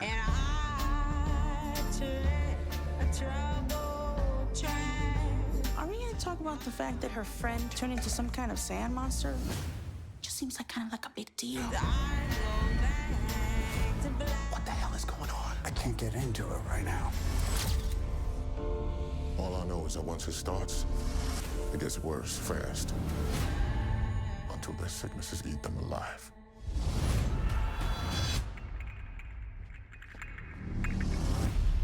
Time to show this town who's really in charge. Silvermane's got the city by the throat. Monsters in the streets! Were you really going to sit there and do nothing?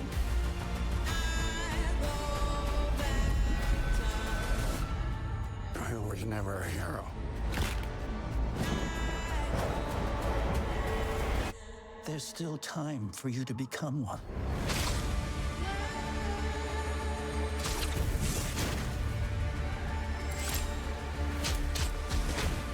You think I want to fight? Look at me. Wrong.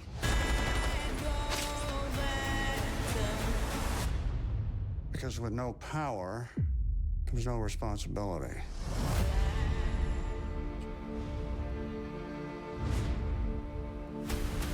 Can't you see that the spider is busy?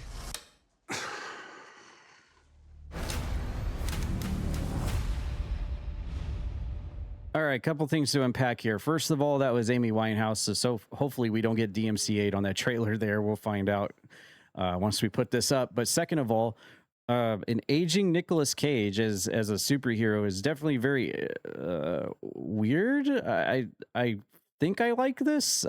It's definitely not something you usually see. Usually superheroes are young, they're vibrant, they're active, they're full of energy, and they're what you would come to expect from being a superhero. But this is quite different kind of story. How does this fit into the other Spider-Man universe with Tom Holland that they have going right now? Does this even fit in at all? I don't really know. And as well, this isn't going to be a movie. This is actually going to be a series, just to correct myself on that earlier. But yeah, it will be coming out in 3 more days. I know that Nicolas Cage was featured in the, oh shoot, was it the Batman movie? No, it was the Flash, wasn't it? It was the Flash movie. I believe he was one of the Batman in that, in a very weird scene. He was dressed up as Batman, or was he Superman? I get them all mixed up, but this isn't the first time Nicolas Cage has been seen in a superhero flick. He had like a kind of a silly one-off in one of those movies. I'm sure someone in the comments will correct me on that, but for him being the main primary hero in this series coming out on Amazon Prime, in an older style Spider-Man story, if I can talk. Yeah, I don't know. This is definitely not something that you usually get, and it's definitely fresh. We'll see how well it does. Obviously, people have their thoughts about Nicolas Cage throughout all his different movies over the years, and this one thing you can say about him, at least he's adding another accolade to his list of achievements that he's done. That's for sure. Raji, what do you feel about Nicolas Cage as a version of Spider-Man taking place in the 1930s New York and turning this into a no pun intended, but a spin-off series? Why did they use that? That's so easy. Spin-off. Did they not use that? That's so easy. It writes itself. But what are your thoughts on that? Well, you're put some respect on the name. This man was in the one and only Johnny Blaze and Ghost Rider. Oh crap! I forgot about that. Come on, man! And that is actually, I believe, a Marvel Universe movie. Yes. But this isn't Nicolas Cage the only time in the Spider-Man universe. He voiced Peter Parker and Spider-Man Noir in Spider-Man Into the Spider-Verse. And so he's already used to the role. And that trailer looked so good. I think this is going to be a very amazing series. I can't wait. I might, I have Prime. That's how I'm watching NASCAR right now. But 3 days time, I think I'll give it a try. I think 8 episodes for season 1. Early critic reviews. I know I just said I don't like critic reviews, but just looking at critic reviews, doesn't look too bad. I'll let my own intuition tell you how I feel about it whenever this launches in a few days. But I'm excited for it, and I think he'll do a good job. I mean, he knows how to be a superhero or anti-hero or whatever. So I can't wait. I'll give it a try. The fact that he voices the Spider-Noir in a previous project, that makes a little bit more sense to me, because I was coming into this thinking like, okay, this is a very random casting for this, but knowing now that he has experience with this character in other previous projects, okay, that kind of explains a little bit. He was. I really don't remember when that. I don't remember when that movie came out. But it wasn't too long ago. Yeah, it wasn't that long ago. Okay. All right, and I completely forgot about Ghost Rider. Weren't there 3? There was at least 2 of those. There was 3. Okay. We like to try and forget about the third one. Okay. All right, Grim, how do you feel about Nicolas Cage being a version of Spider-Man in 1930s? I think it's fine. It's great. It fits the 1930s aesthetic, which is also really, really cool. I was hoping that some of the guys would go like, yeah, and she and all that, but I mean, hey, can't have everything, right? It reminded me a bit too of, like, he looked like there was an old-timey hero called the Shadow, and he looks very much like him. The whole thing was like the Shadow nose kind of deal. I do like the fact too that it's both can be seen in color and in black and white. I think that's a really interesting twist on something like being in the 1930s to kind of get that feel. The trailer looks amazing. I'm 100% with Raji here. Like it makes you really want to see how this is going to play out. I think Nicolas Cage will be fine in this role. And a lot of people will be like, oh, well, he looks, but he's supposed to. I mean, that's just it. The only kind of old timey hero that's really like old that I remember, and it's kind of silly, would be like Mermaid Man and Barnacle Boy. When SpongeBob did the little spoof and how old they were. So someone like this, where he feels like you feel like he's in his like 50s, 60s kind of deal, like mid 50s, to be a hero for a city that needs a hero. I don't know. It looks really, really good. I can't wait to see it. Just to go on to that, for like aging people that are considered as heroes, you could also factor in Professor Xavier in there, and for villain, you could say Magneto. So yeah, but for heroes though, like Professor Xavier, for the most part, how I remember him is always in a wheelchair kind of deal. So he's not like bouncing around like like Spider-Man or Spider-Noir here. So yeah, and then of course Magneto is just amazing, but a villain, not a hero though. Right. Okay, well there you go. Spider-Noir. Maybe Raji will check it out and let us know what his thoughts are. Maybe first episode or something next week, and I might give it a shot. I might check out first episode. We'll see. Usually, what draws me into these superhero flicks like this are the villains. If they have cool villains that really tug to me in the trailer, then I'll watch it. I mean that one guy that looked like he has like scales in the face looks really cool. Hopefully, I don't think he's going to be the main villain though. The guy on the left there. I think that's an awesome look, but I don't think he's going to be the main villain. Yeah, I don't know. Of these three guys, nothing really like drags me to say like, oh man, we got to watch this to watch this. I mean, maybe I'll think differently if I give it a shot, but just from the trailer, nothing villain wise is like, saying, oh man, we got to watch this and check this out. But that's just me personally. Different opinions. I do like the Sandman guy. Of course, Sandman is from the Spider-Man universe. Not saying this is the Sandman or anything, but that did seem kind of cool to me. But we'll see how it all plays out, and maybe I'll give it a shot. Maybe we'll try out episode 1 and give my thoughts. All right, we have one more bit of movie news here, and we're going back to the well. This one's a short one. Don't worry, I'm not going to go into a giant diatribe on it this time. We what was it, 36 minutes last time we talked about it, and I think a lot of people were super surprised that I didn't take a complete flamethrower to the new Zach Cregger's Resident Evil coming out. I think, wow, Tad actually gave me kind of a fair stake. Yeah, I mean, I tried to look at it in a different light. And apparently in this trailer, Zach Cregger himself kind of describes what he's wanting to do and accomplish in this new Resident Evil film. And so he kind of sets the record straight for a lot of people that initially are diehard Resident Evil fans that don't want to think outside the box and are just like, no Jill, no Chris, no Leon, no Raccoon City, no RPD, no actual zombies, no one-for-one BOWs. This movie sucks. I'm not going to watch it. I hope it fails. This is basically, I think, him trying to come onto screen and just head on take on those critics. And we'll watch this and see what he has to say. Resident Evil is kind of the flagship for survival horror. It's not action. What I love about survival horror games and Resident Evil mostly is it's this overwhelming feeling of dread. Where it's like, I have to go down this long, dark passageway. I have 2 shotgun shells.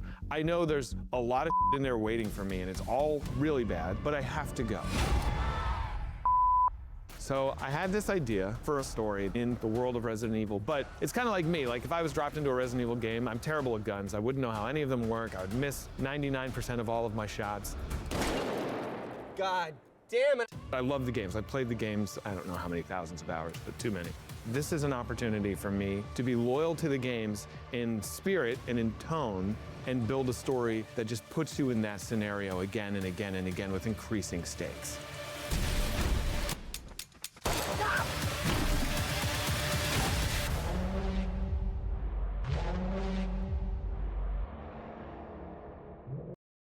Okay, so he gives like a little bit of an explanation as to what his movie's about to all, like I said, all those original diehard Resident Evil fans that, as I said in the previous episode of this podcast, that are just like suffering from, wow, Hollywood is butchering Resident Evil again syndrome, which I am right there with you. I'm raising my hand as well.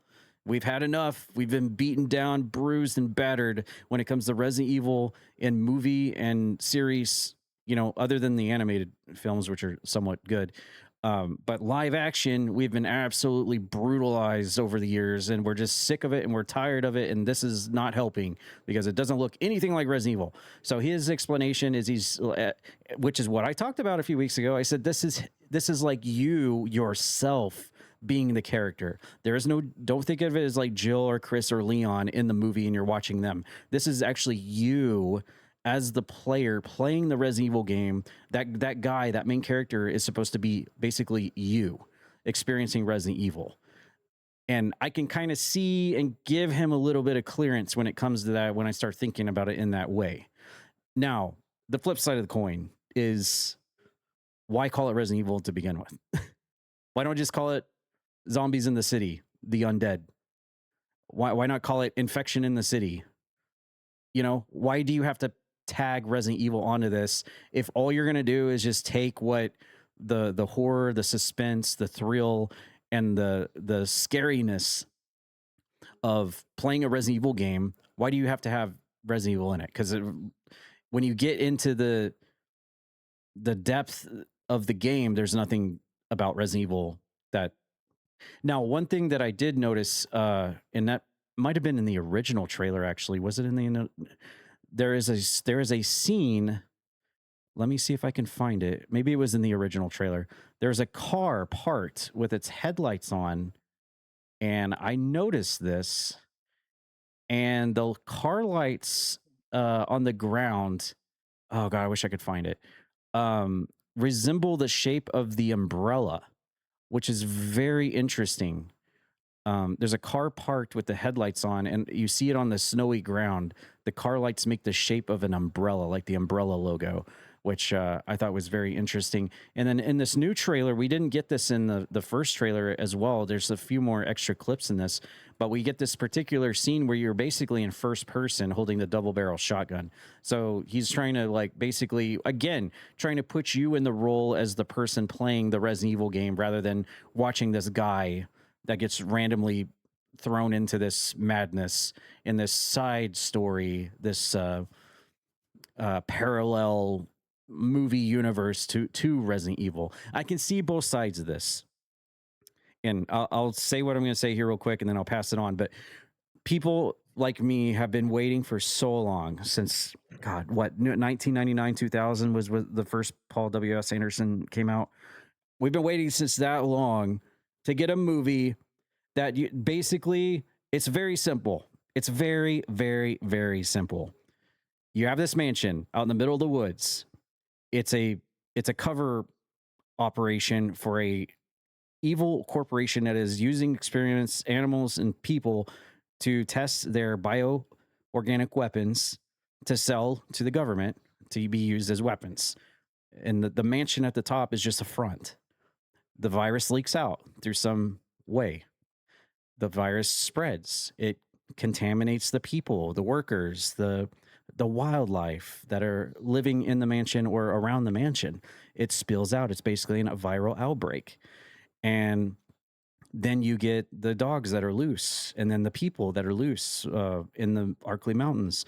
And then you get hikers that are hiking, just randomly enjoying their hike, and they get caught and grabbed and eaten, and bodies are severely eaten by a group of about 12 people, or whatever the intro says in the original game. And then the cops find out, and then one thing leads to another. Then the RPD sends this special tactic elite force, basically their SWAT team called STARS. They send them out to investigate. Why are all these corpses out here in our woods, in our mountains? Why is this happening? And then that's when the story begins. And then these SWAT forces go in and infiltrate this place. And one by one, they get picked off by these monsters or traps in the house, or they get betrayed as a subplot to the end of the story. But basically, it's just a story about an infiltration of these SWAT team officers in two different groups that are trying to get to the bottom of this and investigate this, why this is all happening. And then by the end of it, you get this subplot of like a very corrupt, evil entity as a world global pharmaceutical company that is stationed there in the very depths and the bowels of this mansion down in the basement that are conducting these evil experiments. And then you have like only the few people left that have survived this horrible night as the sun comes up the next. How hard is it to just do that? Like, stick with the characters, stick with the enemies, stick with the plot. Why do we have to go off into the weeds every single time? And maybe that, again, is why he has decided to take this route. He doesn't even want to get involved in that because he knows that and he said it himself in that article. He said he knows he cannot do the game proper justice turning it into a live action film. So he's like, I'm not even going to try this. This is just something that you can sink your teeth into as a Resident Evil fan experiencing the game. But I have you can probably tell what I'm saying. I have such confliction here because I like all the rest of you out there, want just a live action film representation of that Resident Evil game, my favorite video game of all time. I want it so bad, and we've wanted it for so long. And we get this movie called Resident Evil, and it's not even close to that. It's just this other basically side fan film that's made by Zach Cregger. And then on the flip side of the coin, I can give him benefit of the doubt and give him credit for what he's trying to do here. And so, yeah, it just depends what side of the coin it lands on for me, how I feel about this. But nevertheless, I will go to theater to watch this. I will support this movie. I'll go see it. And I am excited to see what he's going to bring to the table in his own interpretation of this, knowing that going into this, I am going to be taking basically the role of the main character rather than going in expecting to see Leon, Chris, Jill, Wesker, or anybody else. And I think he tried to tackle that in this new trailer because he probably saw all of the feedback from the diehard Resident Evil fans that were very upset that they didn't see anything that resembled Resident Evil in terms of like visual symbolization, characters, lore dumps, anything. So I think he was trying to get in front of this and try to help people out a little bit. Is that what your take is on this, Raji? I just had PTSD from the rant a few weeks ago. I'm gonna keep my expectations low. But I feel like the whole reason why he wants to call Resident Evil, I bet we're gonna have so many Easter eggs. I mean, we've only gotten just a little glimpse of this movie, and I bet it's gonna be filled with a lot of Easter eggs. It's gonna make a lot of fans happy, and if you go into it knowing that he's not trying to recreate or create a movie based on the lore of Resident Evil, but rather than a alternate story that takes place alongside with another story that might be happening, like from the game or whatever, I think you'll have a better time. And that moment right there, the comedic section of trying to, say, hey, this guy doesn't know how to use guns. He's kind of new to this and completely misses a shot in the padlock is hilarious to me. So I'm going to give it a chance. I'm going to go into it without thinking of Resident Evil too much and see if we can't have a nice time watching it. Just real quick before I send it over to Grem, I think you mentioned the first time we talked about this a few episodes ago that with Resident Evil, maybe you should have included some kind of tagline under it, like not just call it Resident Evil, because it is fairly misleading when you go into this thinking, oh my God, Resident Evil. So I think you're right on that. In the very least, include some kind of like tagline to differentiate itself from just being called Resident Evil, because is it truly Resident Evil 2 Resident Evil? I don't think so. Like I said, you could scrap the Resident Evil title off this project and literally name it anything else, and it would fit just fine. It could literally be anything. Honestly, it doesn't have to be called Resident Evil. Imagine, and now I'm not be trying to will something into existence, but imagine this movie comes out, and all of a sudden, the people who makes Resident Evil games are like, you know what, that was a great story. Let's turn that into a game, and we get our first Resident Evil movie to game adaptation. That would be interesting.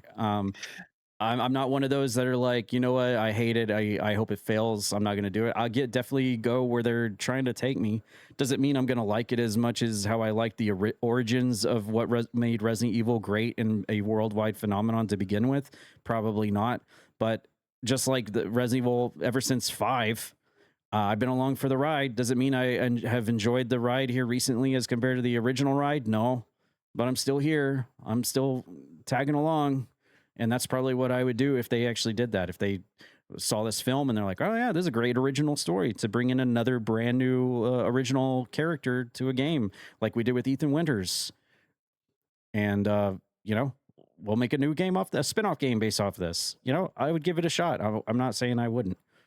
Grim, now that we have a little bit more of a story and an explanation from Zach Cregger, how do you feel about the Resident Evil project here?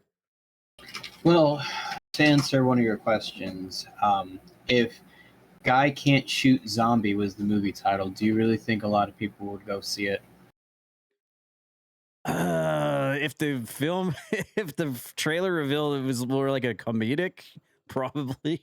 Yeah, but it's not. It's not supposed to be. But Exactly. The whole reason for the Resident Evil name is that, to what you guys were saying too, and to agree with Raji, like if you did Resident Evil, not Raccoon City or something like that, like a different name, just not Resident Evil. That's what it is. It's just misleading to the Resident Evil fan base, and they just want the Resident Evil fans to actually watch this and give it a shot and everything like that, quite literally, when you're shooting a gun. But yeah, I mean, you touched on this for the last time we talked about it, and you're spot on. It is scary, and not in a good way, that he has to come out and do something like this for damage control. That shows me that there's a lot more backlash on all of this than we first thought. Thank you. Than we first originally thought. And even though you had talked about, hey, give it a chance, it's a different perspective. It's not the game it's not supposed to be. It's just a different spin on it. To a point where he has to actually take a day or two to make this little thing just to kind of explain things. You don't usually get that a lot when it comes to movies like that. The biggest backlash, sorry to use that word again, was the Sonic. When Sonic was being a movie and everyone hated his eyes and he looked terrible, and all of a sudden they had to literally backtrack and actually come up with a second version of Sonic. That again scares me, because obviously this movie is already been made.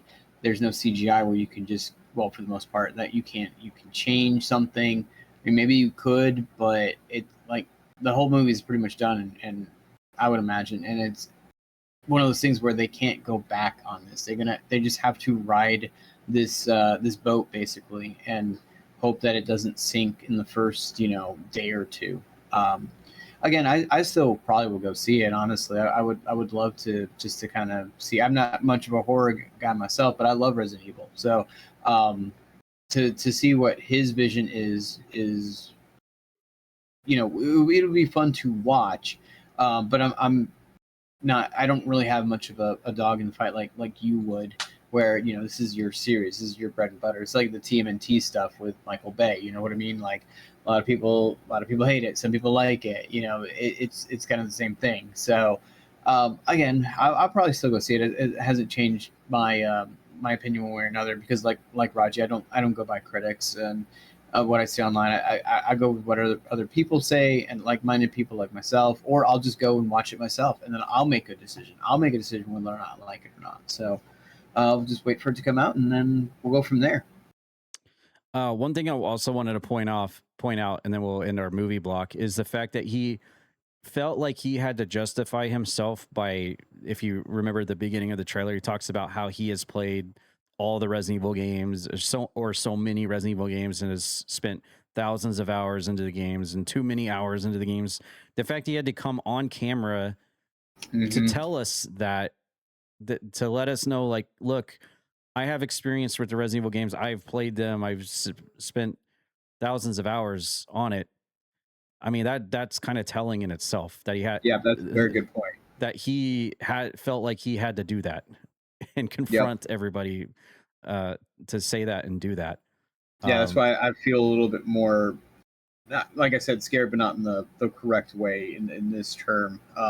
On just how he had to do that. Like he felt like he had to do that because of how much backlash he was getting from just the trailer itself, which is sad in a way. But at the same time too, we don't know how this movie's going to turn out. Maybe it turns out really, really good and you get everyone hyped. And like what Raji said, maybe it becomes a video game down the road, or or at least like a playable scene or something, in another RE game. I mean, it's way too early to tell right now, even though we've only seen a bit of a trailer. It's still just a snippet of the movie. It's not the entire movie.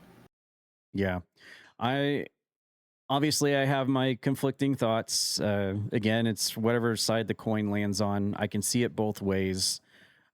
Nevertheless, I'm going to go out and have a good time, or try to have a good time, and go in expecting it to be its own original story and try to go from there. And hopefully there are a lot of Easter egg dumps in it. I'm hoping there are. Like we said on the last Toad Talk podcast about this, maybe there's a helicopter in the distance that's on fire that crashes into the top of a building in the background, and you're like, oh, okay. Or maybe you see a police car high speeding down a street in the background, followed by a semi truck right after it, and you're like, oh, okay. Hopefully we get moments like that in this movie where it gets the hair stood up on my arms, and it's like, okay, all right. But yeah, I think once you all get over the fact that it's not going to be Chris, Claire, Leon, Jill, Wesker, Barry, just swallow that pill and go into this thing expecting a Resident Evil experience for you rather than for the character. I think you'll have a better time with this, and that's what I'm going to go do. And I will be going to see this, and once I come out, I will let you know what my thoughts are on it, good or bad. That's for sure. On September 18th. One way or another, I can't wait. 3 months or 4 months. Can't wait for that to come out and see that. But all right, that will conclude our movies block. We're going to move over to sports. And for that, we're going to kick things off with the NHL Stanley Cup Playoffs. It looks like we are down to our final four, and we are already knee deep into our games on the final four. But for the rest of the details, I'll send it over to Grem to explain what's going on with our last four teams in the Stanley Cup playoffs. Well, a lot has changed since the last time we did a podcast, so I'm trying to go quick. A lot of people, including myself, thought Colorado was just going to walk all over the Vegas Golden Knights, but as of currently right now, Vegas has a 3-0 lead. They won 5-3 tonight against Colorado. Colorado started off early, getting 3 goals in the first period, and then Vegas was tied it up after 2, and then scored the final 2 towards the end of the game. This series has definitely gone differently than I thought would. I mean, Colorado was just steamrolling teams, and Carter Hart, the goaltender for the Vegas Golden Knights, has been just phenomenal, barring tonight, obviously, letting in 3 goals, but still that was enough for Vegas to do what they needed to do and get a win. Very, very surprised on this series because, like I said, Colorado was just manhandling teams, and right now Vegas is just making them look like they don't belong, and Colorado should belong in this, and it should be in the Stanley Cup playoff. Or I'm sorry, Stanley Cup itself. But Vegas is doing a really, really good job, and it's ironic too because Vegas is one of those expansion teams that somewhat is new. I think they've been in the league now for maybe 6 years, maybe 5.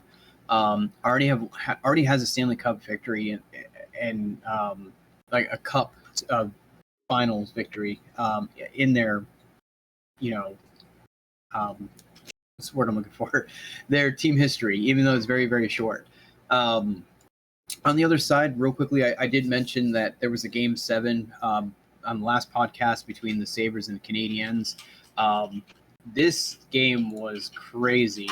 At the very wins overtime, Game 7, and basically Alex Newhook.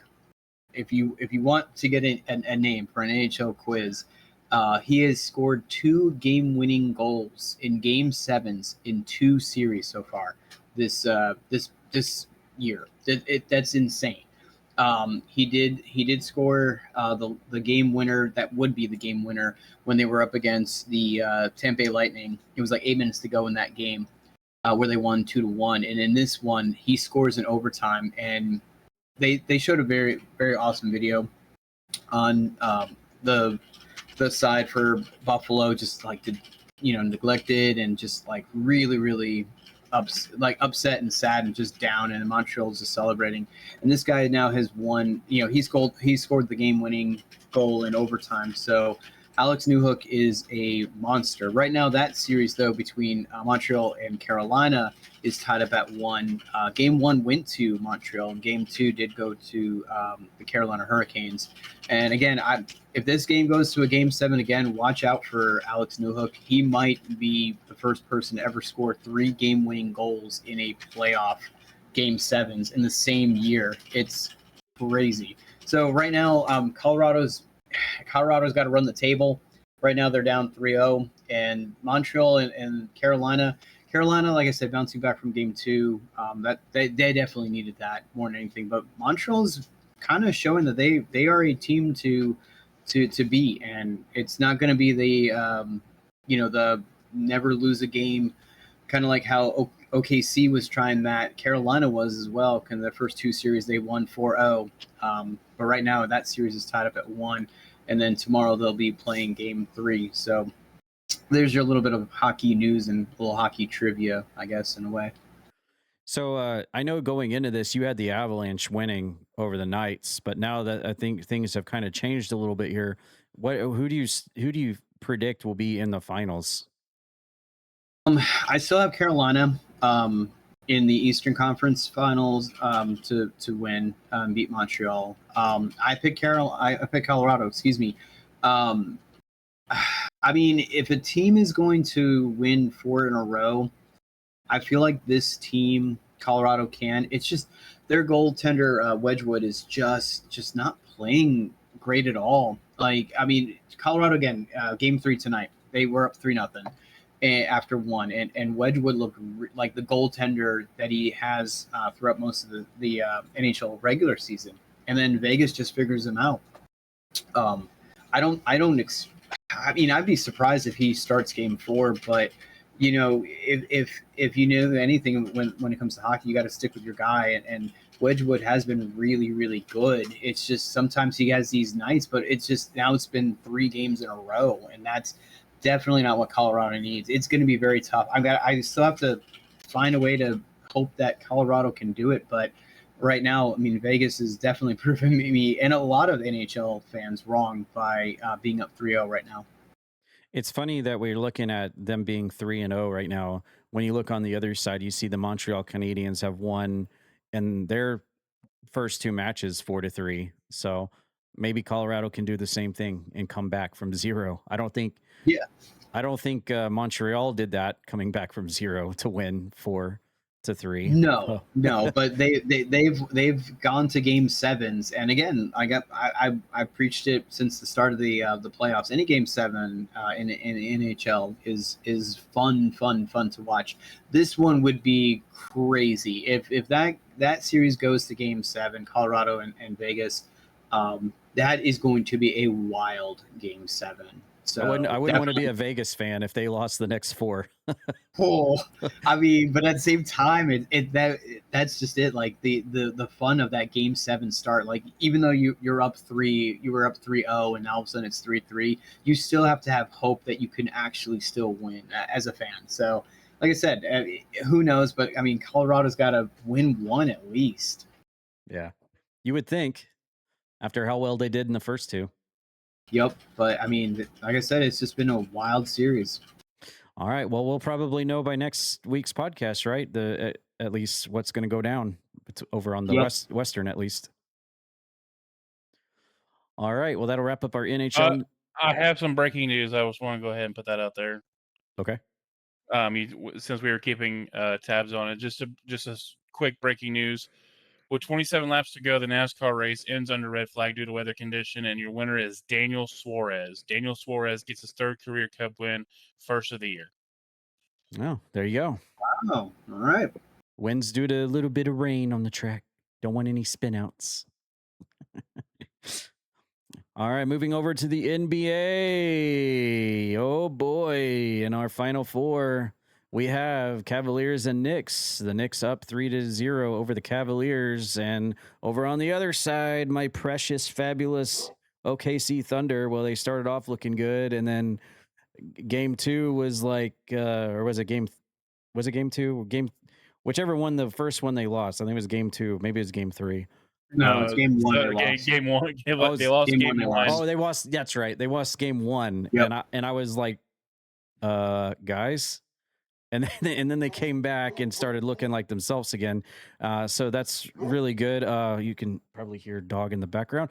But yeah, Thunder and Spurs currently tied 2-2. Their next game is going to be Tuesday 7:30. This one's looking a lot tighter than I was really hoping it would, but we called it here in the podcast. Thunder has obviously had a rough time with the Spurs throughout the entire season. I just a couple of really quick notes about the Thunder and Spurs, because that's really what I've been paying attention to. First, I heard that Jalen won't be playing. He's been benched, I think, for the next game, if I saw that correctly.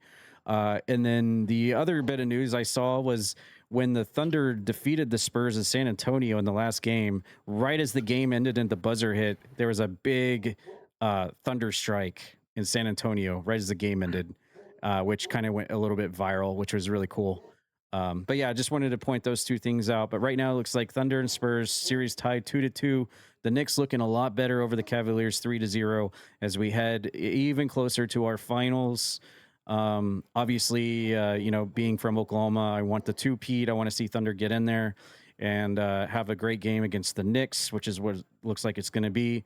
But we got to get through those Spurs first. I've said from the very beginning, if we can get through the Spurs, I think we have a shot at doing it, going all the way and completing it. Maybe I'm underestimating the Knicks. I'm sure Grem would say that I am, but I think if we can get through the Spurs, we have it in the bag. Maybe that I might be being overconfident, but I'm sure I am. But I'm really hoping that's the OKC fan of me, hoping that we do it. But I'll pass it over to Raji and Grem while I take care of this dog barking in the background. Yeah, well, let's talk. San Antonio. That first game, it took San Antonio 2 overtime periods to finally put OKC away to get that game one victory, 122-115. So far, every game has been high scoring except the one that just ended probably about 20 minutes ago. Game 2, when OKC took it, it was 122-113. Oh, that looks like a familiar score. Game 3, they took over from San Antonio 123-108. Very, very familiar score. And then game 4 that just ended here just not too long ago, San Antonio takes that one 103-82, a very lot less intense scoring of a game.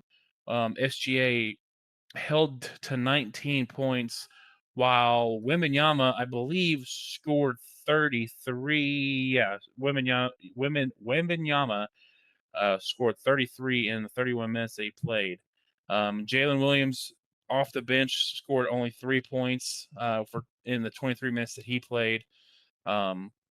Very poor play off the bench and from the starting five for OKC. Game 5, they got to figure something out. I think Game 5 goes back to OKC. I could be wrong.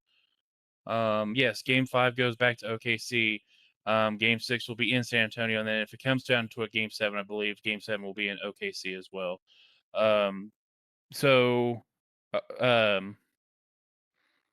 Yeah, Jalen Williams was injured for Game 3. He did play Game 4 tonight.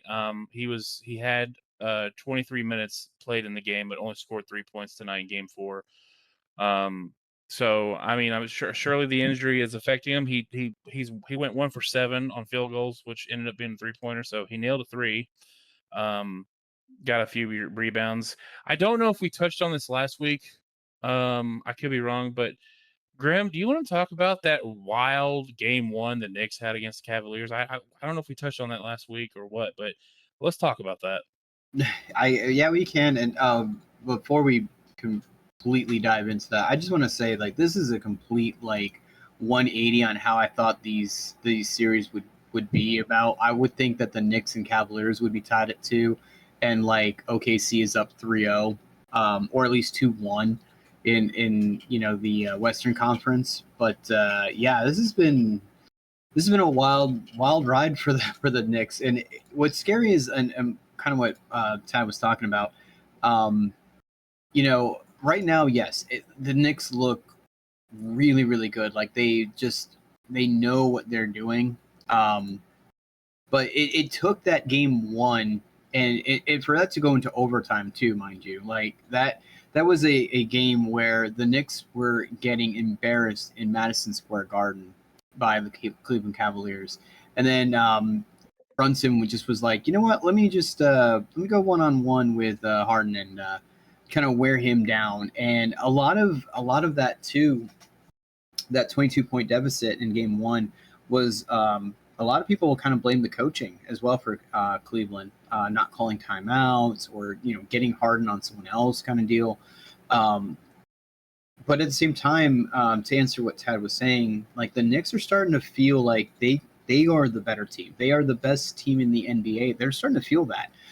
Whether that may be because, again, they're going up against Cleveland and maybe Cleveland isn't as good. I mean, but they're in the finals. They have to be at least, for really, really, or at least really good.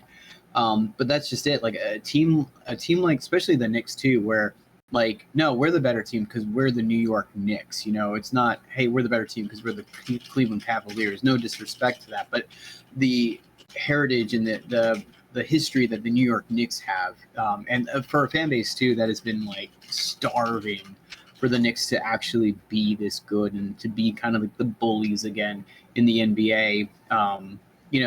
It's kind of scary because after that first game, like if Cleveland won that first game, I imagine the Knicks would have won game two, and then I think Cleveland would have had a lot more confidence going into game three, and probably ends up leading this series. But now all of a sudden they're one game away from being eliminated. Yeah, for those who really don't grasp that game one scenario, with 7 minutes left in the game, Cleveland had a 99.9% win probability. Mm-hmm. And by the time it was over, it was tied up going in overtime. No one, I granted, I don't watch basketball that much. I don't remember ever seeing a 20-point deficit be erased at the end of the game like that and send that game in overtime, and they hold on to eventually go on to win it. It's crazy. It set the tone for the series, and if you look at it, if Knicks didn't lose those two games, they're perfect right now.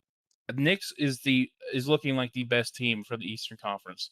They should have been the number one seed, just the way they're playing right now. They've won 10 in a row, and I think, I don't know whether it's a franchise record or if that's an NBA record. I don't know, but I mean, again, that's a pretty good stretch, and that's what's fueling, I believe, this Knicks team. Besides Brunson and Towns, and even Hart, because again, I think it was game two where they were like, all right, well, we're going to guard everyone else and let Josh Hart kind of take over the game and let him beat us. And he's like, yeah, sure, I haven't been hitting threes, but you know what? Let's go. And it's just been crazy on whatever the Knicks have to do is working, except for like how game one was, where, like you said, I mean, Cleveland had a 99.9% chance of winning that game, and they walk out not only losing, but they lost by 11.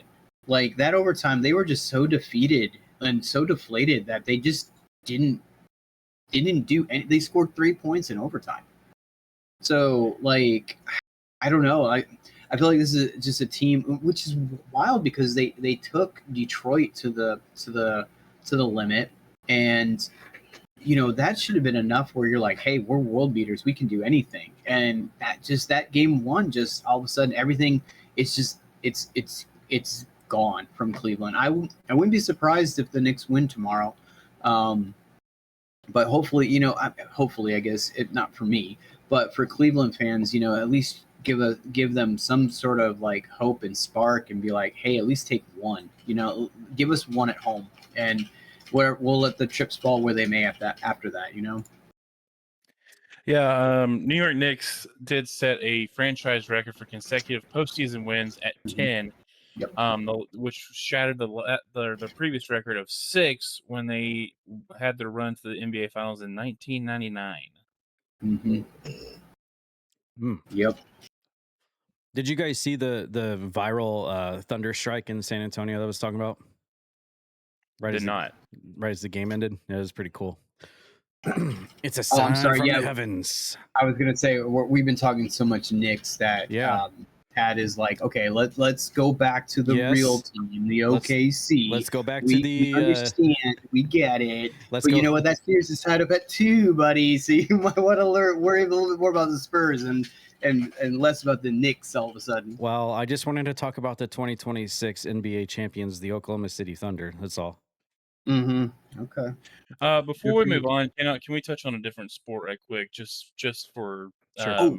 Before we do that, there. actually, if you don't mind, real quick, I just wanted you guys' thing on one thing real quickly. I'm sorry, it's NBA, so I want to kind of keep it. Oh, that's right. I remember you saying that earlier. Yeah, go ahead. All right. So real quick, NBA Commissioner Adam Silver has been pushing a controversial 3-2-1 draft lottery system. Real quick, it just basically states that like the 3 worst teams in the league will have actual fewer lottery balls and lower odds compared to teams that are ranked 4th through 10th at the end of the season. This is to try to kind of get away from teams that are tanking in the NBA. And I figured, like, real quick, just rapid fire, Tad, do you think that system would actually do good or not? So explain this to me again. The worst teams get more picks, or no? The 3 worst teams in the league at the end of the season will have less lottery balls compared to the teams that finish 4th through 10th. I mean, I feel like that sucks for those teams at the bottom. It's good for the teams at the top, and probably the teams that are running about, 50-50 are probably impartial to it. So I guess it really depends on what team and franchise you are representing. Yeah, they're trying to get away from teams tanking. Like, oh man, the season's already lost, so we're just not going to play. Right. Yeah, I don't know. I could see it both ways. I don't know. I really, as an OKC Thunder fan, I would say, I guess I don't mind it. I don't really know. I'd have to put some thought into it. Okay. Raji, what do you think? I hate the lottery system. I think it's bogus and stupid. It's why, like, you do all you want, all you can to avoid tanking situations. It's going to happen no matter what sport you're in. I just don't understand the whole lottery system. I really don't. It's like, it makes for a convoluted, unfair, like, people might call it unfair to some teams. I don't get it. I don't like it. I don't care what they push. They should just get rid of the lottery system altogether and figure something else out, because it's just, there's always drama with this system every year the draft comes around. Every year. I was going to say, we always talk about it during postseason or coming up to postseason, when you can obviously tell teams are tanking. But even when teams are tanking, you only have a percentage of a chance to even get a good lottery pick or a draft pick. You might get screwed out even with having a lot of balls to be pulled out, Kappa. Yeah, it's just it's so dumb. I was going to say, if that was an option, then yeah, I'd go with that option. I didn't realize that option was on the table. I didn't know there was an option C to just remove it altogether. Yes, that's what I go for. Yeah. Well, I mean, I understand. I understand NFL. There's, it's cut and dry. We're used to that system. It's not that many players coming into the draft. In NBA, you got a lot of people coming into a draft every year, from either straight out of high school, other countries, out of college. So there's a lot more things to cover, and you have to get a more sophisticated system in doing things. But there's got to be a better way than a lottery system. Yeah. I agree. But like I said, it's kind of a touchy subject because, again, with the lottery system, a lot of people don't like it, obviously. And it might as well just scrap it and just come up with something new. You know what I think they should do? They should just play the newest NBA 2K game and just run CPU versus CPU simulation. And then that's how they pick who gets what instead of the lottery. Yeah. Just let the computer RNG decide, CPW style. But in NBA 2K. That's my idea. No, that might not be a bad idea, honestly, because and then the teams aren't going to be tanking. They could broadcast it on the Twitch.tv NBA. Yeah, and then fans can cheer when it runs on Unreal Engine 6. Not Raji. He won't be cheering. No, he won't be cheering. He'd be upset. All right. Well, there you go. NBA. Here's the Thunder. Come on, boys. Let's wrap this up. We got the finals to get to. All right. Sorry, Roger. I didn't mean to steal your thunder, but I know you said you wanted to talk about something else. What sport are we talking about first? We're going to be talking about just college softball real quick. Just a few things. And that's it. Women's college softball. Wait, are we talking about an upset that occurred to? We're just talking about it in general because we all, well, Grem doesn't, but we all have a dog in that fight. So the Women's College World Series begins Thursday in Oklahoma City. Unfortunately, one team who was supposed to be there is not going to be there, and that is the number 1 seeded Oklahoma Sooners, who actually lost today which in game 1 they lost to Mississippi State 11-9. Now they bounced back and took 7-1. We're like, oh, there's a Sooners that we knew that in the women that are dominant at softball. But then today Mississippi State said, screw you, and shut them out 6-0 to eliminate them and go on to the College World Series. I'm not saying that to rub it in. I'm just saying, like, I was fully expecting Oklahoma to be in it like they have every year, and it was just since the beginning of time. Thing. Yeah, it's just a wild thing to see them be eliminated by Mississippi State. On the flip side, Arkansas got to advance to their first ever College World Series in program history by run ruling Duke twice to win the Super Regional. Unfortunately, they had to play number 1 seeded Nebraska. So out of all the teams that have advanced, all of them that you expect to advance with their seeds, like the 1 and 2, only 2 teams pulled off an upset, and that is in the northeastern section of the bracket. Mississippi State, the 5th seed, eliminates the number 1 seed Oklahoma, and then number 3 seeded Texas Tech takes out number 2 seeded Florida. Other than that, the other seeds are as expected to be in it, number 1 and number 2. We got Texas, number 1 Texas, number 2 Tennessee, number 1 Alabama, number 1 Nebraska, number 2 UCLA, and number 2 Arkansas. Well, there's a reason why I didn't want to talk about women's softball, but that got overwrote. It's okay. This sports segment has been rough for Tad. The only part that hasn't been rough was the NHL. Yeah, and I ain't got no dog in that fight. And you know what's funny too? You actually were bringing up some really good questions on it too. So I was like, oh wow, like Tad's starting to get into the hockey. I like this. Well, maybe pro wrestling will be a little better for me when we get to that. But before we get to there, let's talk about the NFL just really quickly. We're just talking about the NFL releasing the dates, or not the dates, but the locations of the next 4 Super Bowls. Starting in 2027, it will be in Los Angeles. 2028 will be Atlanta will be hosting the Super Bowl. 2029 will be in Las Vegas. Lots of things popping off in Las Vegas lately. And then 2030 is the biggest news, and we kind of covered this, I believe, last week or the week before here on the podcast. 2030 Nashville will be hosting the 2030 Super Bowl at the brand new Nissan Stadium. So just really quickly, really brief, do you have any thoughts about these next 4 locations for our next 4 Super Bowls? Of course, we did talk about the Super Bowl next year being on Valentine's Day on last week's episode as well. Yeah, I was going to mention that too. So that's the Las Vegas one. The Atlanta one's interesting. A lot of I don't think, when's the last time they had a Super Bowl? I wonder. But then the national one, Atlanta.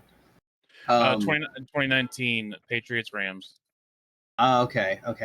So it's been a little bit.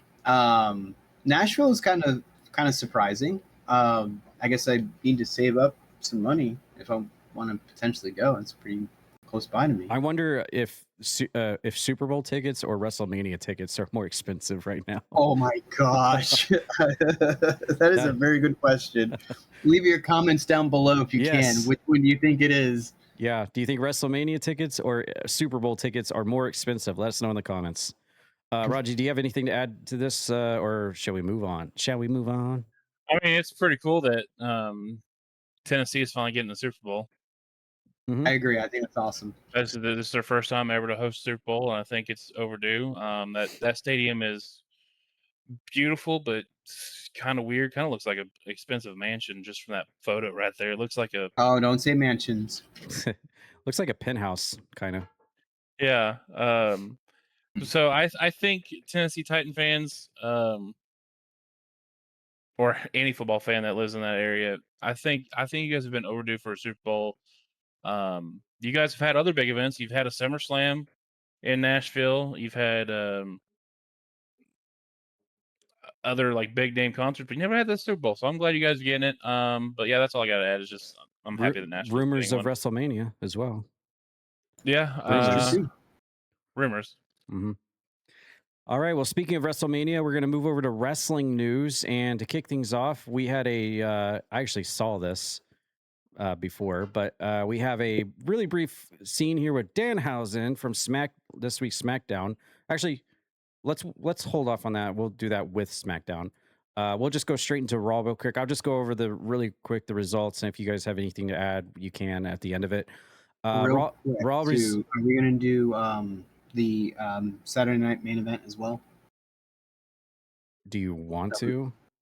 I don't think really anything interesting. I don't think anything happened, so I was just kind of curious on whether or not we're going to hit that. We'll just keep it simple, stupid. KISSING. Raw results from May 18th. We had Jacob Fatu challenging Roman Reigns to tribal combat to kick off Raw. After that, we had Finn Balor defeating JD McDonald in a street fight. So much for being friends there. So that was a good way to kick it off with some weapons. After that, we had Sol Ruca challenging the Women's Intercontinental Champion Sol Ruca. All right. What? What did I just say? WWE. WWE.com. Good job, WWE. Wow. Someone was playing 2K26. Wow. Okay. Sol Ruca challenged the Intercontinental Champion Becky Lynch. What the heck? This is straight off WWE.com, by the way, podcast listeners. Yes, Sol Ruca had a Mortal Kombat mirror match on Monday Night Raw. But there you go. I guess we're going to get Sol Ruca getting a push for the mid-card title belt on the main show against Becky Lynch. That should be a good match. I think so. If Sol Ruca can not get dropped on her head. And then after that, we had El Grande Americano and Los Americanos defeating the original El Grande Americano and Los Americanos Hermanos in a Trios Tornado match. And that was just a full match of mass luchadors and lucha libre. And just real quickly, as a side note here, since we're talking about Americana, I know where these guys know where I'm going here. And I'll let Raji probably knows more about it after the end of the Raw recap here. Ludwig Kaiser involved in a little bit of an altercation. He was arrested and charged with, I believe, battery because he was in an elevator kissing his girlfriend or just some woman. And there was a third party guy, just another guy standing in the elevator with them. And as he was leaving the elevator, he turned and said, "Hey, would you guys mind having some decency, get a room or something?" And then Ludwig Kaiser, I guess, opened up and then loaded on him. And then he called the cops, and Kaiser was then arrested for, I believe, battery charges. I don't know anything after that. I haven't really looked into it, but I'm sure Raji will catch us up on that at the end of this Raw report real quick. And then after that, we had the women's tag team champions Paige and Brie Bella defeating Roxanne Perez and Raquel Rodriguez. Just that kind of just continues the advancement of this whole storyline going on with those ladies. Sad to see Raquel Rodriguez still taking the L's here. Everyone is just chomping at the bit, waiting for either Roxanne or Raquel to turn on Liv Morgan. Like, any day now. Come on, this should have been back at the Rumble, Whoever turns first. I think they're more or less teasing Roxanne to turn on her first before Raquel, but we'll see how it goes. They're bleeding that one out to dry. After that, we had Bayley and Lyra Valkyria saving Brie Bella and Paige from a Judgment Day beatdown. Some more ladies stuff. Remember a few weeks ago as well? I'm giving you guys lots to unpack. Remember a few weeks back when they were doing all those releases and Bayley was at the top of the list? I guess not the case now, huh? Then we had our next segment feature Brock Lesnar coming back out and dropping an F5 on Obafemi. So much for leaving his boots in the ring at WrestleMania.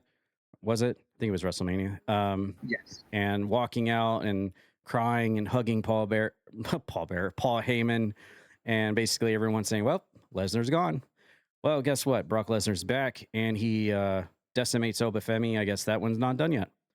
And then to our next segment was Seth Rollins defeating Austin Theory in a singles match that continues the whole Vision thing. I'm seeing a lot of people like start to reject Austin Theory, his affiliation with the Vision, his overall just participation in WWE. I'm noticing this is starting to become a trend with Austin Theory. Again, I don't watch these shows regularly. I don't sit down and watch the shows. I just get the snippets, the highlights and stuff. So this is from this perspective, but I am seeing a lot of like, and I don't think it's personal to him. It's just the way his character is, how he cuts promos, how he's being featured, and his role on the show, even dating back when he was in a tag team with Grayson Waller. And then even before that, when he was like the Vince McMahon selfie guy. I think a lot of people are starting to like turn on Austin Theory here, almost into like X-Pac heat a little bit. Maybe these guys can correct me if I'm wrong, but I am really starting to see that be more of a trend on YouTube. People just are not liking Austin Theory, and they tried to put him into this Vision role to make him something, and all he ends up being is just the job guy for the group. Like if someone needs to take an L, it's Austin Theory. Just feed him, and people are just not liking his role there. And then at the end of Raw, we had Braun Breaker and the Vision beating down Seth Rollins and the Street Profits to advance that storyline. I know a lot of people are super happy to see the Street Profits back in business again as a tag team. And though, on the other hand, those fans are also real happy to see Street Profits back. And I've also noticed some hubbub about, I think it was Montez, about how he looked a while back, and then he took some time off, and then he came back like he's had like a dad bod, and then he left, and then he came back and he was like all six packed out, and people were like, dang, what were you doing in your off time? But that will conclude your Raw report, and I know there was a lot to unpack there, but I'll pass it over to Raji for his brief synopsis. Yeah, I didn't really this week was one of those weeks I didn't really get to keep up on wrestling. Okay. The biggest piece of news I know about is the whole bamboozled of Brock Lesnar fooling everybody, trolling everybody, and just coming out of nowhere and attacking Obafemi when he was coming out for his open challenge. So people are saying, "Oh, call that from the beginning," but give Brock Lesnar his Oscar now, because he made that look really, really believable at WrestleMania and fooled us all. Did you happen to look more into the whole Ludwig Kaiser arrest thing at all? Have you I know a followed? lot of people are basically saying like, "Oh, well, he punched somebody, so what?" Blah blah blah blah blah. I don't know what all happened. I don't even know okay. if he was on that one actually did it, but I just know it's people are like saying an overreaction, basically. Okay. All right. I didn't know if you had followed it. I have not followed up with it at all, other than the initial reports that broke all over the place. Maybe Grem has. Grem, what are your thoughts about Monday Night Raw or anything that I just touched on? Well, the only other thing that I kind of saw that was floating around for Ludwig Kaiser in that situation is that he actually, once he heard what was going on, he flew from Mexico to Florida to turn himself in. That's usually pretty good, and like he's not trying to like get away from it. Other than that, yeah, Brock coming back and F5ing Oba 4 times, I think it was kind of like, oh, I guess we all should have seen that one coming, huh? You're right about Austin Theory. Like he's becoming that fall guy, and I really think it's because the Vision at one point was like falling apart. Like Bronson Reed was hurt, Braun Breaker was hurt, and they're like, we got to come up with something. And I just felt like maybe Austin Theory was just kind of thrown to the wolves kind of deal, and they're like, here, you're just gonna be this, and you're just gonna do this, and just go with it, because it's definitely not better. Because otherwise, why don't you just keep him with Grayson Waller at that point? So you brushed a bit on Roxanne Perez and Raquel. I don't have to go after that again. And then Finn and JD McDonough in a street fight. Obviously, Finn, breaking away from Judgment Day, and I'm still surprised that JD did not follow Finn in that. But I guess just to kind of keep the story. And LA Knight kind of showing a little bit more like being that lone wolf. Like he gave warnings to both Seth Rollins and the Usos, which pretty much face characters, and the fact that he's kind of like I don't care, I just want what's mine kind of deal, almost like in a way almost like a Stone Cold. I want to say so. It's something to kind of keep an eye on too, and what they're going to do with LA Knight. Yeah, LA Knight, another guy like I mentioned with Bailey. Remember a few weeks ago when it was all these cuts and firings? Man, yeah. The pulse on YouTube was like, all right, Bailey and LA Knight are next, boys. Don't be surprised if you see them next. Well, that didn't quite pan out, did it? They're going to stick to Bailey and they're going to stick with LA Knight. You could argue that ever since LA Knight came in and he's gotten this just massive crowd reaction to whatever he does and whatever he touches, he has not been used the way he should be. I could definitely see that argument. I see that argument a lot. And even to this day, some people even claim Triple H just not like LA Knight at all. But yeah, I can see that argument as well. But how about that whole Sol Ruca challenging the Women's Intercontinental Champion Sol Ruca?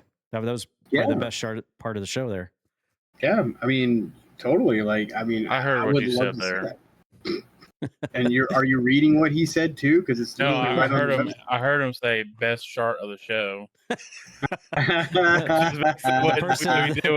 The person who wrote this WWE RAW report on WWE probably sharted in his pants when he wrote this. Yeah, apparently, and it still hasn't changed since. Yeah, how long has it been up here? Does it say when it was written? No. Obviously, it was probably done last Monday. Last Monday's still there. No one's bothered to tell them how many thousands, millions of people. Whatever. May 18th and today is May 24th, and we still have. Do you really think hundreds of people are actually like looking at? I'd imagine like maybe 10, maybe 20 people go to the website for the results. That least amount, you think? 10, 20. Do you would you go to the Raw results if you didn't have to do a podcast? Probably not. Or would you just go to X or something? Yeah, exactly. See, there you go. Look, I'm being honest with our podcast listeners. I'm honest from day one. I don't sit and watch these shows. I will go and recap them just because it's fun to talk about and look at the snippets and the highlights. I did just a segue into SmackDown here, and we'll do the Danhausen after. I did actually watch this promo with what's the woman's name in the middle? That's the what's her name? JC Jane. Yeah. I did see this promo, and I haven't watched wrestling in a long time, like a normal Raw or SmackDown. Like it's been years. And I actually watched this segment, and her coming down because I guess it was Charlotte Flair was arguing with Rhea Ripley, like, where were you last week? And blah, blah, blah. We were getting beaten down, and Rhea Ripley was like, I took time off like everyone else. Why can't And they were like doing it. And then these three Fatal Influence came out, and JC Jane was cutting a promo, and I was like, I couldn't watch all of it. I'm sorry.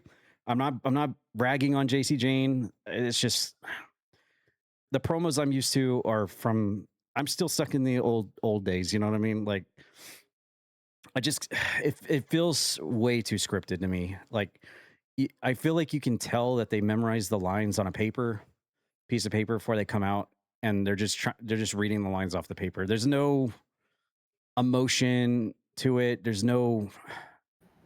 It makes you not be invested in it because it just the way the promos are just makes it seem like they're just robotically repeating lines off of a paper, if that makes sense. But I'm just used to the old days where there was emotion, there was pure heart in when someone came out with a microphone, you're like, oh my God, whoa. And I don't know. I don't know enough about her promo skills. Maybe that's how she usually cuts a promo. I'm not familiar with her work, but I did watch this clip of them coming out, and I was like, ugh. So just personal thing there. But SmackDown, that was actually the intro of SmackDown as WWE gets ready for Clash in Italy.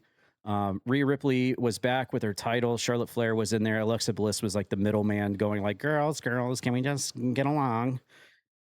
And then that's when Fatal Influence came out and JC Jane cut the promo to kick off SmackDown. Our first match saw Tala Tonga defeating Shinsuke Nakamura one-on-one. Damian Priest came out to stop an ambush from the other Samoan groups. The next match was Tiffany Stratton defeating Lash Legend in a U.S. title open challenge. She's currently the U.S. Did she win the belt? Yes. She won it. She beat Lash Legend for the belt? Or was she currently the champion? No, she beat, I think it was Julia. Oh, right. Yeah. Okay. Okay, so Tiffany rolled her up for the pin. There was some outside shenanigans going on with Chelsea Green and stuff. But Tiffany Stratton picks up the win over Lash Legend, U.S. title, open challenge match. And then after that, we had the men's U.S. champion, Trick Williams. Okay. I think it was Grem. Maybe it was Grem said that they were leading up to Carmelo and Trick Williams doing a rivalry all over again. Maybe that might have been last week or the week before. Maybe it was last week. So it looks like that we are going to get to that. And Trick Williams actually defeated Carmelo Hayes in a one-on-one match, non-title, of course. And fun fact about the whole Trick Williams thing, again, just want to be blatantly honest with our listeners. I don't watch SmackDown. I don't watch Raw. I don't watch the pay-per-views. I catch the snippets, but I did go back and watch the Gingerbread Man stuff. I saw the funeral of the Gingerbread Man with Sami Zayn coming out, and I was like, why are they using a Gingerbread Man? It's like March. It's like April. Why? Why are they doing this? I still don't understand why. The only thing I could come up with is because Sami Zayn could be considered as a ginger. So that was like the underlying joke, like the tongue-in-cheek humor of like calling him a gingerbread man. But I did think the little segment there on SmackDown was kind of funny with having the funeral ceremony and then him coming out of the casket and beating him from behind. But yeah, I went back and watched that because I was like generally curious about why am I seeing this Gingerbread Man stuff? It makes no sense. It's not Christmas time at all. Let me interject right here. Real quick. But as soon as they dipped the Gingerbread Man stuff, they dumped it in a trash can, and then Danhausen, of course, took it, and now he has property of the Gingerbread Man suit. But yeah, you can go ahead. They just gave him the nickname Gingerbread Man, and then they released a diss track titled Gingerbread Man. So that's where that came from. So it was okay. So it's just a name they gave him. It's just a name that they started giving him. It's kind of implied, but not really implied because he's ginger. They don't want to say that because they might offend somebody. But come on, really? Of all the names. Anyways, all right. So yeah, Trick Williams defeating Carmelo Hayes one-on-one match. These guys know each other very well, so I'm sure it was a good match there. Ricky Saints came out and did a little bit there as well to get involved. Then we had Rhea Ripley and Charlotte Flair defeating Lainey Reed and Fallon Henley in a tag match. So Rhea Ripley on her return back to SmackDown after taking the previous week off, teaming up with Charlotte to get the big win in tag action there against JC Jane's two Fall Guys in the stable. After that, we had Solo Sikoa defeating Damian Priest one-on-one. But of course, Royce Keys came out, and he's a good guy. He's a face, so he was helping out against the. Looks like they're leading to like a Solo Sikoa Royce Keys match, maybe. Grim can probably clarify that, but that's probably what it looks like right now. And then we had the WWE champion Cody Rhodes defeating Sami Zayn, the Gingerbread Man, in a one-on-one match. And Gunther came out and slept on the sleeper hold. I think it's Cody Rhodes defending the title against Gunther at Clash in Italy, so it's setting up for that. Cody Rhodes gets to go over, looks good as champion, and then Gunther comes out and puts him to sleep to end off SmackDown. Oh, there's Gingerbread Man right there. But yeah, that's your SmackDown. do you guys have anything to add to the SmackDown? We'll watch the Danhausen after your guys' reactions to any of this. Or should we just move straight to Danhausen? Rod, you want to go first? I'm good. Okay. I guess just real quick. Was the one thing I wanted? Yeah, the Tiffany Stratton thing. That's right. Chelsea Green's kind of like trying to be buddy with Tiffany, which I think that'll make for a good story, especially for someone like Tiffany and Chelsea Green. And the other one, Solo versus Royce Keys. That should be good for both sides. I talked on that last week. So, and it's funny that they threw Sammy. We were talking about this too. Like Sammy should be in the. I feel like in the higher up echelon right now for the title hunt. They've been trying to start and stop him getting into this. The WWE Championship. So I guess it was good to kind of give him a match against Cody and give him something, give him a little bit of a taste. But again, this is WWE. They'll start it and then they'll probably just stop it again, and then Sammy will go back down to like a tag team or something. There's somebody else I was going to mention just now, and I just lost it. You had just mentioned them just now. He was another person. Oh yes, her. Once again, I go back when they were releasing all those names of people that were getting released or taking pay cuts, like New Day and all that a few months back. Chelsea Green was another one at the top of the list that I was seeing on YouTube. It was Bailey, LA Knight, and Chelsea Green were all like very, very highly suspected to be cut from WWE back then. So I guess that did not occur. Nope. And I mean, I guess it could still occur. I mean, it is WWE after all, but it did not. You never know. Yeah. All right. Well, Danhausen as well also made his appearance felt on the episode of SmackDown we just talked about, and he was busy in the backstage area while cutting the power in and out. And we actually have a clip of this, so we're going to go ahead and watch this right here and then give our reaction. Get back to you on that, but right now I have to get to the bottom of this power situation, because if we can't sort this out, I mean, the whole show is just going to... Sir, I'll call you back. The building is telling us that the power issue is coming from in there.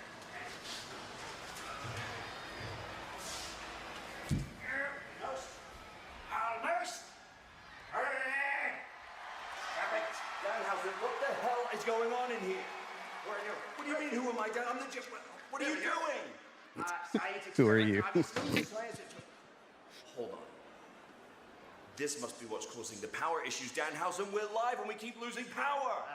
No, everything here is up to code and plugged in properly. See? You mean up to code? No, but... Danhausen, what are you doing? Why are you doing this? I am doing science experiments. Speaking of which... No. Oh, thank God. Danhausen...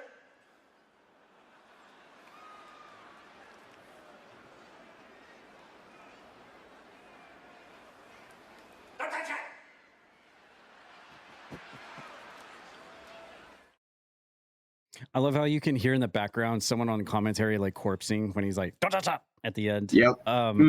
Lots to unpack there in that one scene. Man, Danhausen just continues to be money well spent for WWE here. The fact that he just puts the panel reminds me of shout out to one of our community members, Roxas. This looks like the motherboard that I sent him from my my computer here. He says everything's plugged in properly, and well, obviously you see the plug not plugged into literally anything as he lays it on the table. And then and the other one where he like walks Nick Aldis walks in and he's like, "Who are you?" Well, of course you're gonna know who Nick Aldis is. He's the GM, but it's Danhausen, so it makes sense. This is great. Love it. I'm hearing that some rumors on who the big Frankenstein thing is that Danhausen they're gonna reveal. People have already started dropping rumors about who they think it's going to be. I've heard Baron Corbin is at the top of the list coming back to WWE. I've also heard rumors of who are those guys? 7 feet tall. You can't teach that. Ezio and the big guy. Oh, Big Cass. Enzo and Big Cass. Yes, I've heard that they might have something to do with this whole Danhausen operation here as well. So whether that actually, you know how people are with their rumors and wrestling, that you don't really know, but that's the fun of it when you don't know. I think that's what takes a lot of the charm out of 90s wrestling before the internet, before truly the dirt sheets really took over, is you didn't know. And that made wrestling so much more fun when you couldn't just like Google the answer and find out, and then you just ruin the show for you and the story they're trying to tell. Even if a lot of the stories in current wrestling are kind of crap. But this one is actually not like that. This one's actually a fun one. And people are already throwing some rumors around about that. But this is always a fun time. I love watching Danhausen. If the wrestling show was just Danhausen, just an hour of Danhausen, I would start watching it for sure. But this is just more of the ilk of what I come to expect from him. And I'm starting to become really a big Danhausen fan here. Raji, what did you think about this segment? Did any of it make you laugh, or did you think it was just cheesy and corny? Yeah, it could be cheesy and corny, still make me laugh. I think anything with Danhausen has been golden so far. It's going to be interesting to see what the big payoff is for this whole thing, though, with maybe a major return of some people that people are anticipating. Okay. Grem, do you think Danhausen is basically like a more charismatic and more well-liked Roxas? If you go with like more as in like a lot more, yeah. You touched on this with that JC Jane part where it's like scripted and everything like that. When you listen to Danhausen, you don't feel that it's scripted, and that's your difference right there. And I think that's why you're kind of gravitating, and a lot of other people as well. It's not just you gravitate towards this character because it doesn't sound scripted at all. Like it's just whatever's coming to mind. Like the who are you? I mean, that can't be in the script where they're like, all right, Danhausen, we want you to say, who are you to begin the say. Like it's just letting them be who they are. Also, my vote on who it is, it's Omos. Omos is coming back. Oh, geez. This is Omos. That's my pick. Not Commander Aziz. No, not Commander Aziz. Could you imagine, like, could you imagine that? It's funny because I can see it play out. Yes. Kit Wilson and Miz expect it to be more Mini-Hausens, and all of a sudden this gargantuan of a man comes walking out. This is a guy who started. Yeah, this is a guy who came to WWE in a ninja costume for Akira Tozawa when he was doing that whole ninja gimmick. He was the giant ninja. So Omos. So yeah, he could totally do this. You mean what the Yeti ended up being? Yeah, a giant ninja. Mm-hmm. Well, we'll have to see. I don't know when the payoff is going to be. You would suspect probably they may milk this all the way to SmackDown, or not SmackDown, but SummerSlam. They're gonna milk it to Backlash. Well, they got to go another 360 days to get to that. If anyone can, it's Danhausen.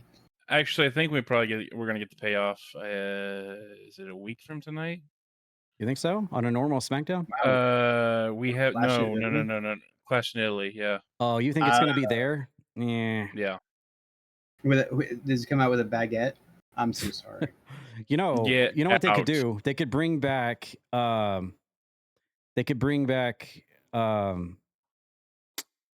actually, they couldn't because I'm pretty sure he's passed away. Well, maybe he's not. Is Stan Hansen dead? Is Stan Hansen? I think. No. He's still alive. They could bring him. This is so stupid. This is the first thing I thought of. They could bring him back and reveal him, and he could be Stanhausen. Oh my goodness gracious! Stan Hanhausen. Dude, those are jokes for me. Come on now. If this happens, add that to the list of things WWE stole from Ted. There's no way. Stan Hansen's never been on. Has he ever? Maybe a one-off. I think, like in the early 90s. I believe, if I'm not mistaken, yeah. Maybe definitely in the 80s. He feuded with Bruno Sammartino. Okay, there you go. Stan Hanhausen. He was the one that actually. He is actually the one who injured Sammartino. Oh, okay. Yeah. And then there was a showdown at Shea Stadium. So, Well, it could either be him or the father of Sean Stasiak, Stan Stasiak, Danhausen. Oh, Planet Stasiak. Planet Hausen. Planet Hausen. It's better than your Stan joke. Planet Hausen. No. What you do is get what's his name now in NXT? Ty Dillinger, that guy. Sean Spears. Sean Spears, yeah. He played Stan for DX, so make him Stanhausen. Yeah. Wait, he was the Stan that was he super kicked? Yes. Yeah. Yes. That was Sean Spears? Yes. Oh, Because I they didn't know told that. the story, because Sean's like, "What's your name?" And he's like, "Sean." He's like, "Well, I'm Sean, so you're Stan," and that's how that worked. Oh, Yeah. I didn't know Because that. they didn't want they didn't want people getting confused. So yeah. I'm trying to think of more Stans in wrestling. I can only come up with 2 right now. Stan Hansen and Stan Stasiak. That's good. All right, well, that's enough of the Danhausen report. We'll have to keep our eyes on who the Frankenstein's monster is. Is it Omos with the Danhausen face paint on, or will it be Enzo and Big Cass?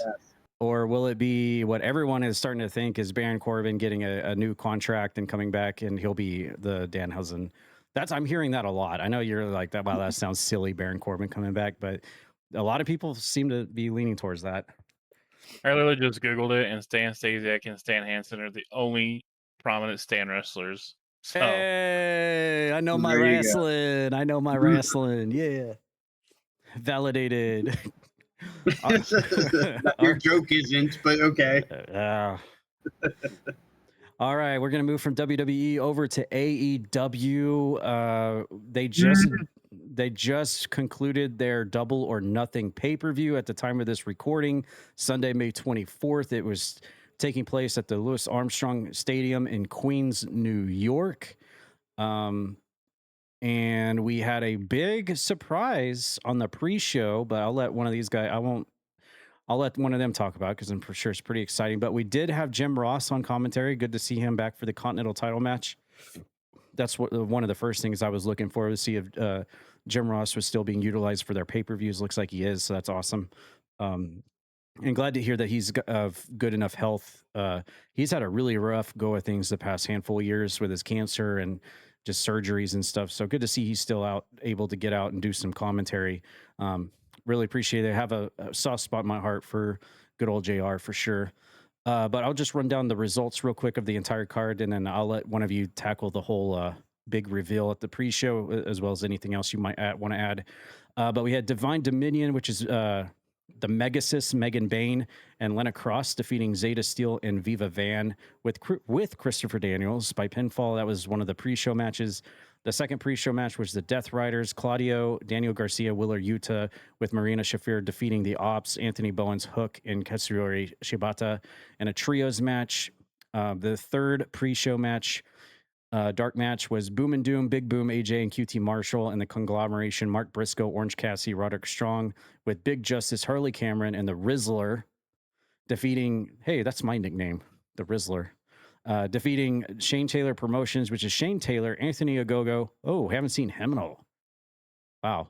They have not really used him a lot. I'm surprised he's still on the roster. Anthony Ogogo, Captain Sean Dean, Carly Bravo, and Lee Moriarty by pinfall. Our first opening match to start off the pay-per-view, and I'm sure Grem is chomping at the bit to talk about this one. It was Cage and Cope, that's Edge and Christian, defeating FTR for an I Quit match for the World Tag Team titles. And if Edge and Christian had lost, they would have had to retire as a tag team. They did not. They defeated FTR, and now they are the World Tag Team champions of AEW in the year of 2026. Crazy to think Edge and Christian still riding high as tag champions despite all their retirements and false finishes on their careers and stuff. They're still at the top of the tag ranks. You must know that Tony Khan really loves his Edge and Christian from the Attitude Era. The next match was Takeshita defeating Okada by pinfall. That was for the International Championship. I believe that was the match. No, wait, that was not. Jim Ross was later. But yeah, Takeshita is the new International Champion, defeating Okada in 19 minutes. By the way, the first match was 19 and a half minutes. Our third match on the actual pay-per-view was Athena defeating Mina Shirakawa for the Women's Owen Hart Cup. It was a quarterfinal match, 11 minutes. Then we had Jon Moxley as the Continental Champion, defeating Kyle O'Reilly by submission to retain his title. This was the match Jim Ross came out for to provide commentary. It was nearly a 20-minute match. Jon Moxley still champion. After that, we had Will Ospreay defeating Samoa Joe by pinfall. That's another men's Owen Hart Cup quarterfinal match, basically 14 minutes there. Then we had Swerve Strickland versus Prince Nana defeating Bandito. Another Owen Hart Cup quarterfinal, 15 and a half minutes. The next match saw Thekla, and I've been saying a lot about her actually recently, so she must be turning a lot of heads. Thekla, who is the current AEW Women's World Champion right now, she defeated Hikaru Shida. Hey, that's a name from back when I used to watch AEW regularly. Glad to see she's still kicking. Hikaru Shida, yeah. And Jamie Hayter and Chris Statlander in a four-way match for the Women's World Championship. Thekla still the AEW Women's Champion. And then our semi-main event of the evening was another Stadium Stampede match, 31 minutes long. We saw Chris Jericho and the Hurt Syndicate, which was Bobby Lashley, Shelton Benjamin, and the Elite, Kenny Omega, Jack Perry, Matt Jackson, and Nick Jackson, defeating The Demand, which is Ricochet, Bishop Khan, Toa Liana, the Don Callis family, Mark Davis, and Andrade El Idolo, and the Dogs, Clark Connors and David Finlay. Wow, try saying that 5 times as fast as you can. Stadium Stampede, always worth a lot of highlights and stuff. Was it as entertaining as the previous ones? Did they run out of ideas? Have they just ran it back? I don't know. I have to go back and check that, but you've got Jericho involved, so that's always worth something. 31 minutes of the show, though, for that one.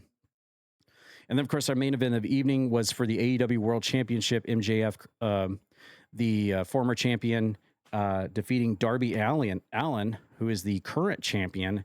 So MJF now back again as the World Heavyweight Champion. It was a title versus hair match. And I guess all of that story of Darby Allin being like tired and worn out and stuff, being champion, I guess they all led to this night tonight here with MJF beating him to once again become the champion. Is this his third reign as world champion? As AEW World Champion? That's somewhere around there.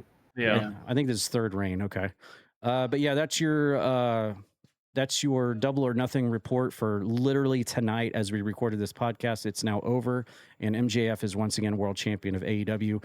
That's your results. I'll pass it over to Raji to, I know none of us watched this because we were here doing the podcast, but if you have any thoughts, and I'll let you guys decide who wants to talk about the big surprise in the pre-show. I don't even know if Graham knows about it. He mentioned it. Yeah, Mick Foley. Yeah, go ahead. Mick Foley came out and basically was introduced by Renee to the pre-show and said that Double or Nothing was the biggest night of his life and that AEW made him fall in love with wrestling again.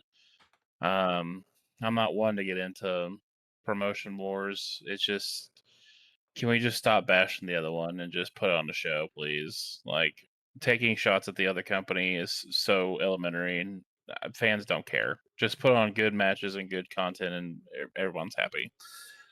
Going down the card, Beth returned to AEW by coming out and even the odds for Cajun Cope by attacking Stokely. But it did look like FTR was about to spear through a flaming table, but that did not happen.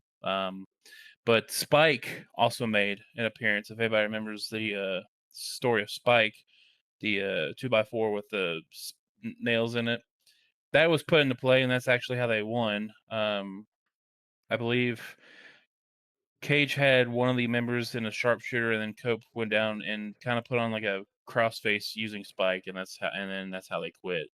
Other than that, I think the only other thing that I remember is the main event. Darby Allin jumped off the stage set scaffolding and did a coffin drop to the table and busted the back of his head open really bad. But did ultimately end up losing that match by taking an avalanche tombstone pile driver from the top rope. And then I believe, one second, I just had it on here.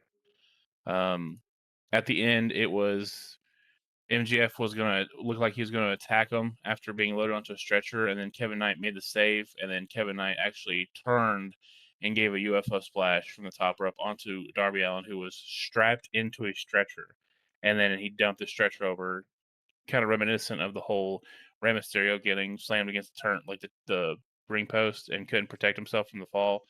Same thing here. His arms were strapped in, and then they dumped the stretcher, and he kind of like hit the ground face first a little bit. So other than that, that's all I got for AEW, and yeah. All right, Grem, what do you think?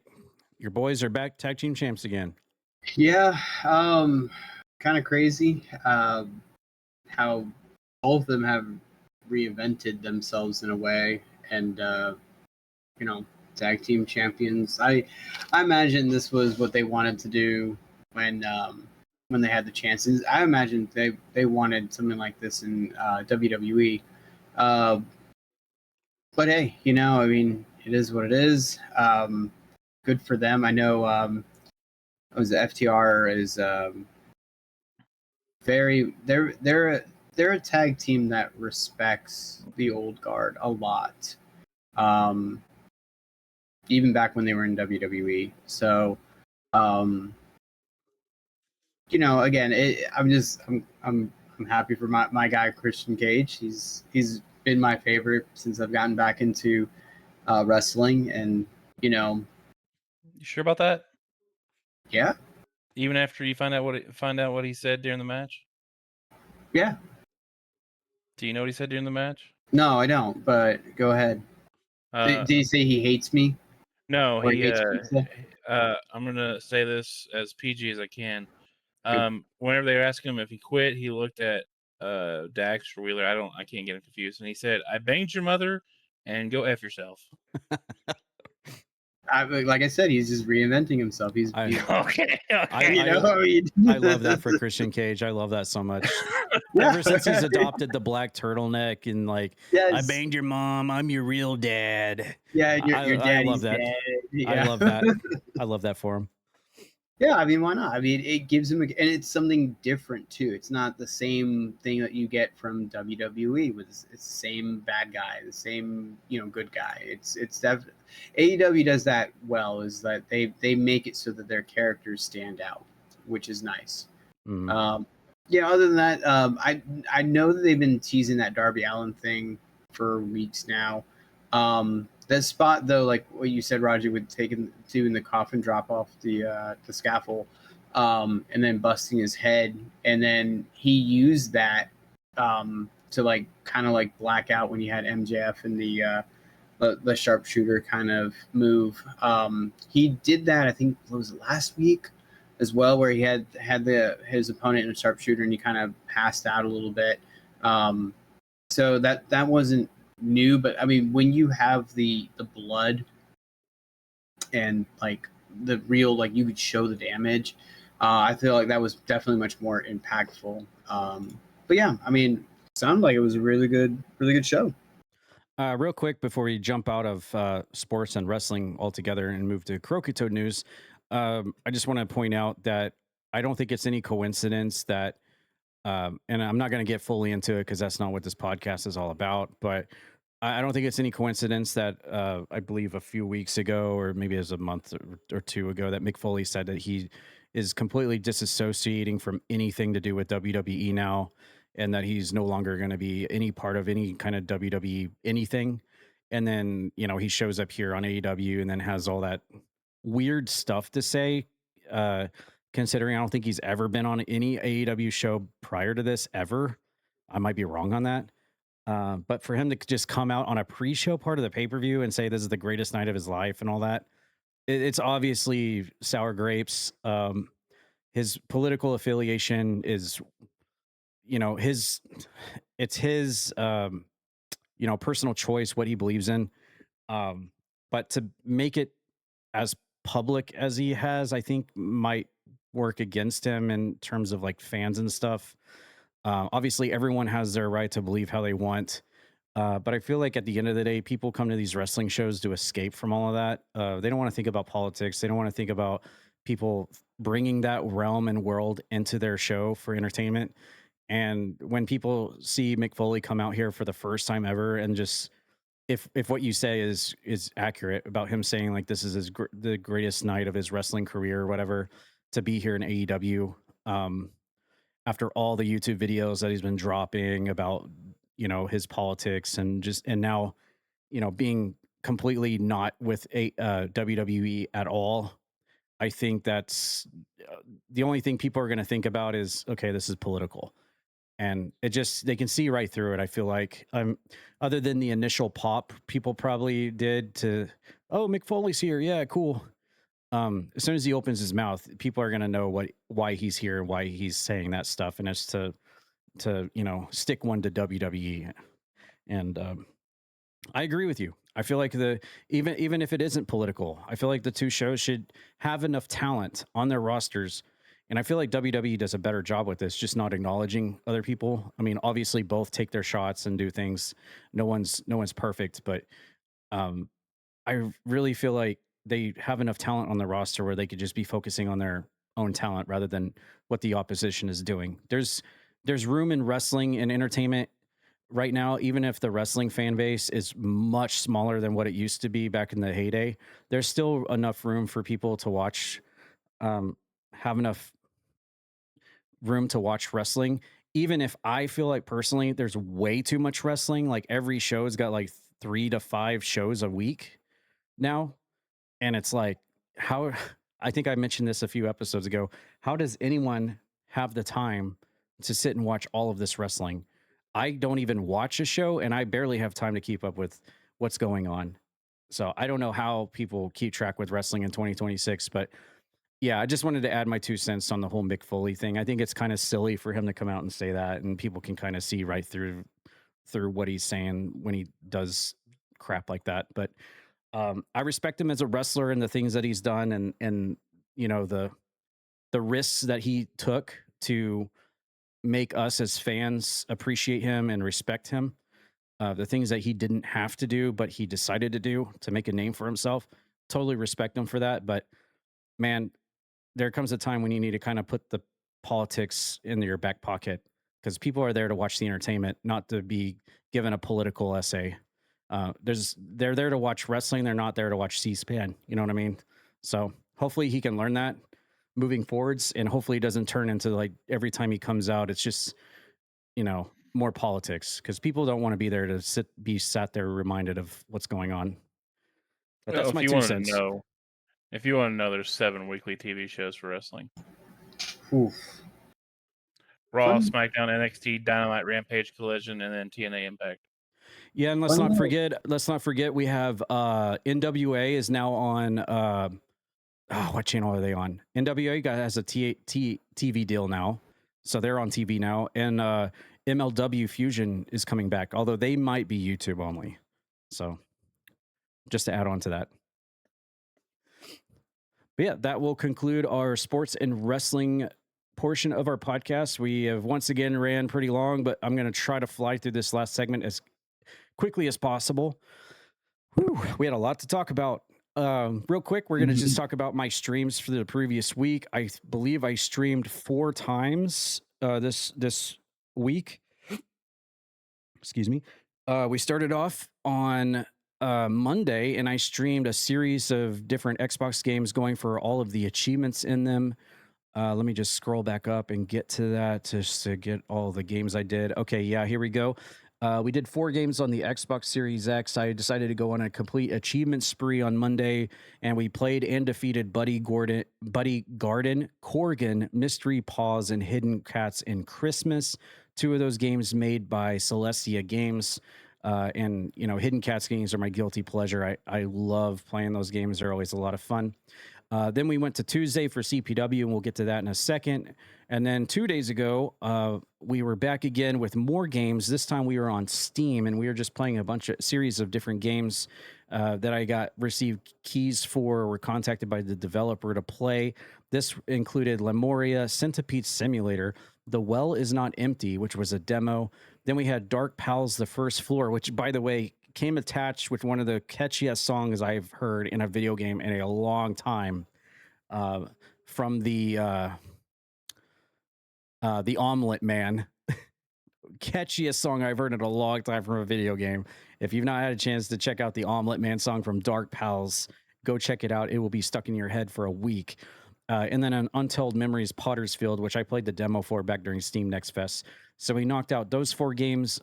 Then literally last night, we did multiplayer night on Saturday. We kicked things off with Helldivers, playing with Coke and Helldivers Zach. We did a few runs there.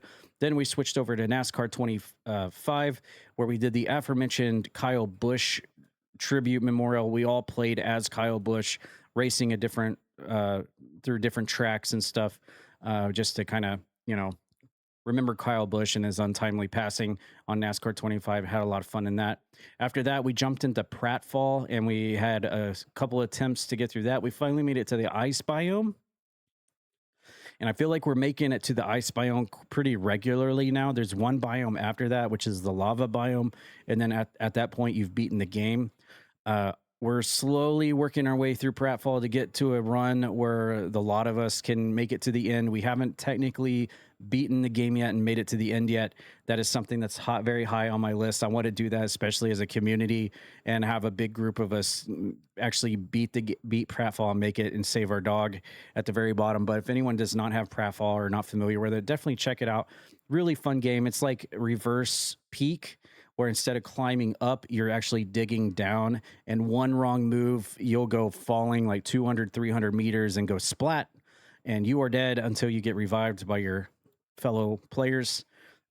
Lots of fun. I want to jump right back into it right now, but it's definitely a lot easier when you have multiple people so that you can help revive each other the best you can. And then after that, to end off last night's stream, I played a little bit of Phasmophobia. They currently have the Alan Wake event going on, which we covered on this podcast a few weeks ago. I wasn't really sure what to expect from it, but this was the first time I logged in to check it out. It looks like just one of the camp levels has just been kind of redesigned a little bit with some Alan Wake references. Like there's a shining Ferris wheel in the background, and there's black shadow figures kind of standing around. They're really creepy as part of the level to kind of bring some Alan Wake inspiration into the level. And there's also some rewards cosmetics you can get by collecting certain Easter eggs on the level each try you go to the level. So if you'd like to wear the Alan Wake suit costume, you can do that. You can unlock that for your character in Phasmophobia. But yeah, those are the 4 streams I did this week on Croakitoad, and now we will move over to our CPW report, and this is for the show from May 19th, 2026.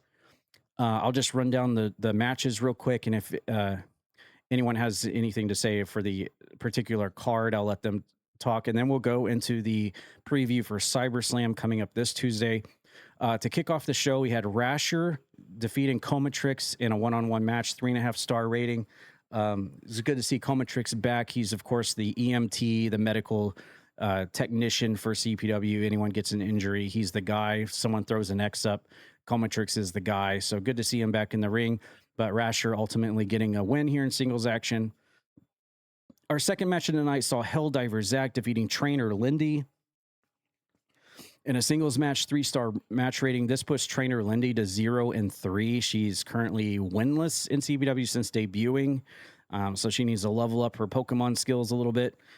So not looking good for her, but a big win for Helldiver Zach to get him back on the map after a loss to, I believe, I think it was it Monica? He defeated Monica the week previous to this. So he's on a 2-match winning streak right now after a losing attempt against Zozikin for the Kappa title.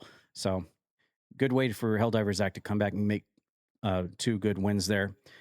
And then our third match of the night saw Jess Moxie teaming up with the Sandman, who made his debut in CPW, to team up to take on Deputy Dog and Demon in a 2-on-2 Extreme Rules hardcore match for the hardcore division. It was a 4-star match, very brutal, very violent, very bloody, and it was almost like a dream come true to see Jess Moxie teaming up with the Sandman, like 2 peas in a pod there. I could definitely see Jess Moxie and the Sandman teaming up in the future. They just seem like they're a perfect fit for one another. After that, we had our next tag team match. We saw the Rock Hard Meatballs, Kadaj Valentine and North Greenfield teaming up to take on Billy Hargrove and the Power Wash Guy. This was just a match for the tag team division, just to kind of establish where these 2 teams are sitting right now. with Morsel and Mr. Cantot as the champions currently. It was a 5-star tag team match, very long, very lengthy, very back and forth, but ultimately Kadaj and North Greenfield pick up the win. Our next match was a fatal 4-way match where the winner got a chance to meet Puppy this upcoming Tuesday at CyberSlam, and it was a match between Queen Savi defeating Disco Bunny, AJ Jacobs, and Simon Crow. Really great back and forth match. We were considering that if Simon Crow actually won this match, would he just avert his win over to Disco Bunny anyway, since he's kind of like the pet to Disco Bunny at this point in time? Hey, Twitch allows it. They haven't tossed it yet. But yeah, ultimately, Queen Savi picks up the win in only her 3rd match in CPW. She gets a huge opportunity and a huge title shot against Puppy for the Young Lions Championship this upcoming Tuesday at CyberSlam. So we'll see how well that goes for her against Puppy. Our next match was Fifi defeating Carlos Sagrado. This was a match featuring 2 people we haven't seen in a while, especially in regards to Fifi. And for Carlos Sagrado, this was his debut, actually. So really good match for these 2 new stars here on the CPW roster. Fifi's only been in like 2 matches, I think, prior to this in the last season of CPW. So good to see her back. I think this was her first match for season 3, actually, for CPW so far. 4.5 match star rating. Like to see more from Carlos Sagrado, to see more what he's about. Definitely adds another level of variety to the CPW roster. Would like to see more from him. After that, we had Maggie Moore defeating Julie in a 1-on-1 match, 4-star match rating. This was just basically Maggie Moore continuing her winning streak ever since being rescued by her husband, Nathan Moore. She's not an evil ceramic doll anymore. She's back to her true self, and she has been on a great winning streak lately with a win over Spike Ryan, and now Julie. Very impressive for Maggie to get the win over the veteran. Julie in a 4-star match rating there. After that, we had Danny Adid getting his first win in CPW. My God, he probably has the worst win-loss record out of anybody in Season 3. Yeah, exactly. He could not buy a win against Monica. Getting stuffed in the dumpster twice, losing to Jin Von Lee as well, and finally gets a win over Mike Metal, 3.5 match star rating. And a lot of people would probably attribute that to the fact that Azarain, Miles Wildmore, and Alessandra were at ringside, who continue to be a thorn in the side of Mike Metal after he was able to survive their ambush in the parking lot a few weeks ago. They have certainly turned their sights over to Mike Metal for what he did, and I don't think they really consider it personal or an individual targeting. More or less, he just caught their attention more than anybody else, and they just have decided to take out all of their rampage and chaos on him out of anybody, and it has been working because Mike Metal not only lost the match the week prior to this, I believe, against Ryan Matthews, but now he takes a loss to Danny Adi, and Danny definitely needed this win because he was winless, and Mike Metal certainly probably did not appreciate losing to Danny Adi, but he did, courtesy of the clowns at ringside. Then our semi-main event featured Rogue taking down Raji in a 1-on-1 match, 4-star match rating. This was a match that was just kind of primarily to, I feel like, test both of these guys. We saw Raji lose to Grem the week before, and so he's on a 2-match losing streak as it stands right now. But he's actually got a match set up this upcoming CyberSlam, and we'll talk about it in a second. Of course, Rogue is also set for a stipulation as well. But I feel like this was more a match to test Rogue out against a former world heavyweight champion in CPW, because out of all the people that you think could be world champions, Rogue has not been there yet. So with a win over Raji, a much larger, bigger Raji than he, I think this was a very good win for Rogue moving forwards. 4-star match, especially after his win over Spike Ryan the week before, or 2 weeks ago. So he's on a 2-match winning streak as well as Rogue. And then our main event of the evening saw Spike Ryan defeating Nathan Moore. The whole world was shocked when they saw Spike Ryan beat the veteran, the locker room leader, in a 5-star match. Spike Ryan had called out Nathan Moore earlier in the show. He said he lost to Maggie Moore. He lost to Rogue. Now he's going to challenge Nathan Moore, and he's turned his back on the fans. He says that since he put the crybaby mask on Mr. Coke, nobody talks about that, but everyone talks about Nathan Moore putting Tad Peters back into the shadows again and rescuing Maggie Moore and Celestia. So he took his his wordage, his verbalization out on Nathan Moore, and which led to this match. But Spike Ryan did what he said he was going to do. He defeated Nathan Moore in the main event, and I think that left a lot of people shocked that he was actually able to do that. I don't think anyone really predicted him to beat Nate in the main event, but he did. But that was your show for Tuesday. We of course, had a lot of outside of the action segments. We saw the conclusion of Pekin with Skippy the Scout featuring Paul Bearer, Gumby Vince, and John Chaos. And thanks to Paul Bearer's shenanigans, he was the only one that was able to make it out with Skippy the Scout. Rest in pepperonis to Gumby Vince and John Chaos on that particular run. We also, well, before I get into that, I guess we'll just go ahead and go over the card for CyberSlam coming up this Tuesday as well, which was just posted yesterday. And so we'll run through this real quick, going from bottom to top. And at the very bottom of our show, what do we got? We have the rematch from 2 weeks ago. It's going to be Grem versus Raji one-on-one to basically start off the show. We'll have a few matches filled in here as well. But the viewer choices, of course, CyberSlam, the Twitch chat will get the vote out of 3 choices for every single match on the card. There's like 2 exceptions to this, but first match is kind of a grudge rematch from 2 weeks ago when Grem defeated Raji. But your choices here for the viewers to choose from is option A, the winner is actually the loser. So kind of like a reverse rules match. Choice B will be Jimmy Zaz will be the special ref, and option C will be, and this is very particular to this podcast, option C will be the loser must admit defeat on the next Toad Talk podcast between Raji and Grem. So if you want to hear whoever loses to the winner next Tuesday, you know what choice you want to pick here for the podcast. And then our next match is going to be Spike, the aforementioned Spike Ryan, and you will get to choose who he faces off against. The 2 people that he has losses against, or the person he defeated on the main event last Tuesday, and that's going to be option A, Rogue, option B, Nathan Moore, and option C, Maggie Moore. So a little bit of a story being told there. The next match will see the Titans, former tag team champions, taking on a to-be-announced tag team. There are no viewer choices for this match because we don't know who this challenging tag team is, but we do know that Anubis Khan came out and cut a promo and challenged anybody in CPW to come out and face them, as they're giving Morzal and Mr. Kantot some time off as the tag team champions to focus on other things.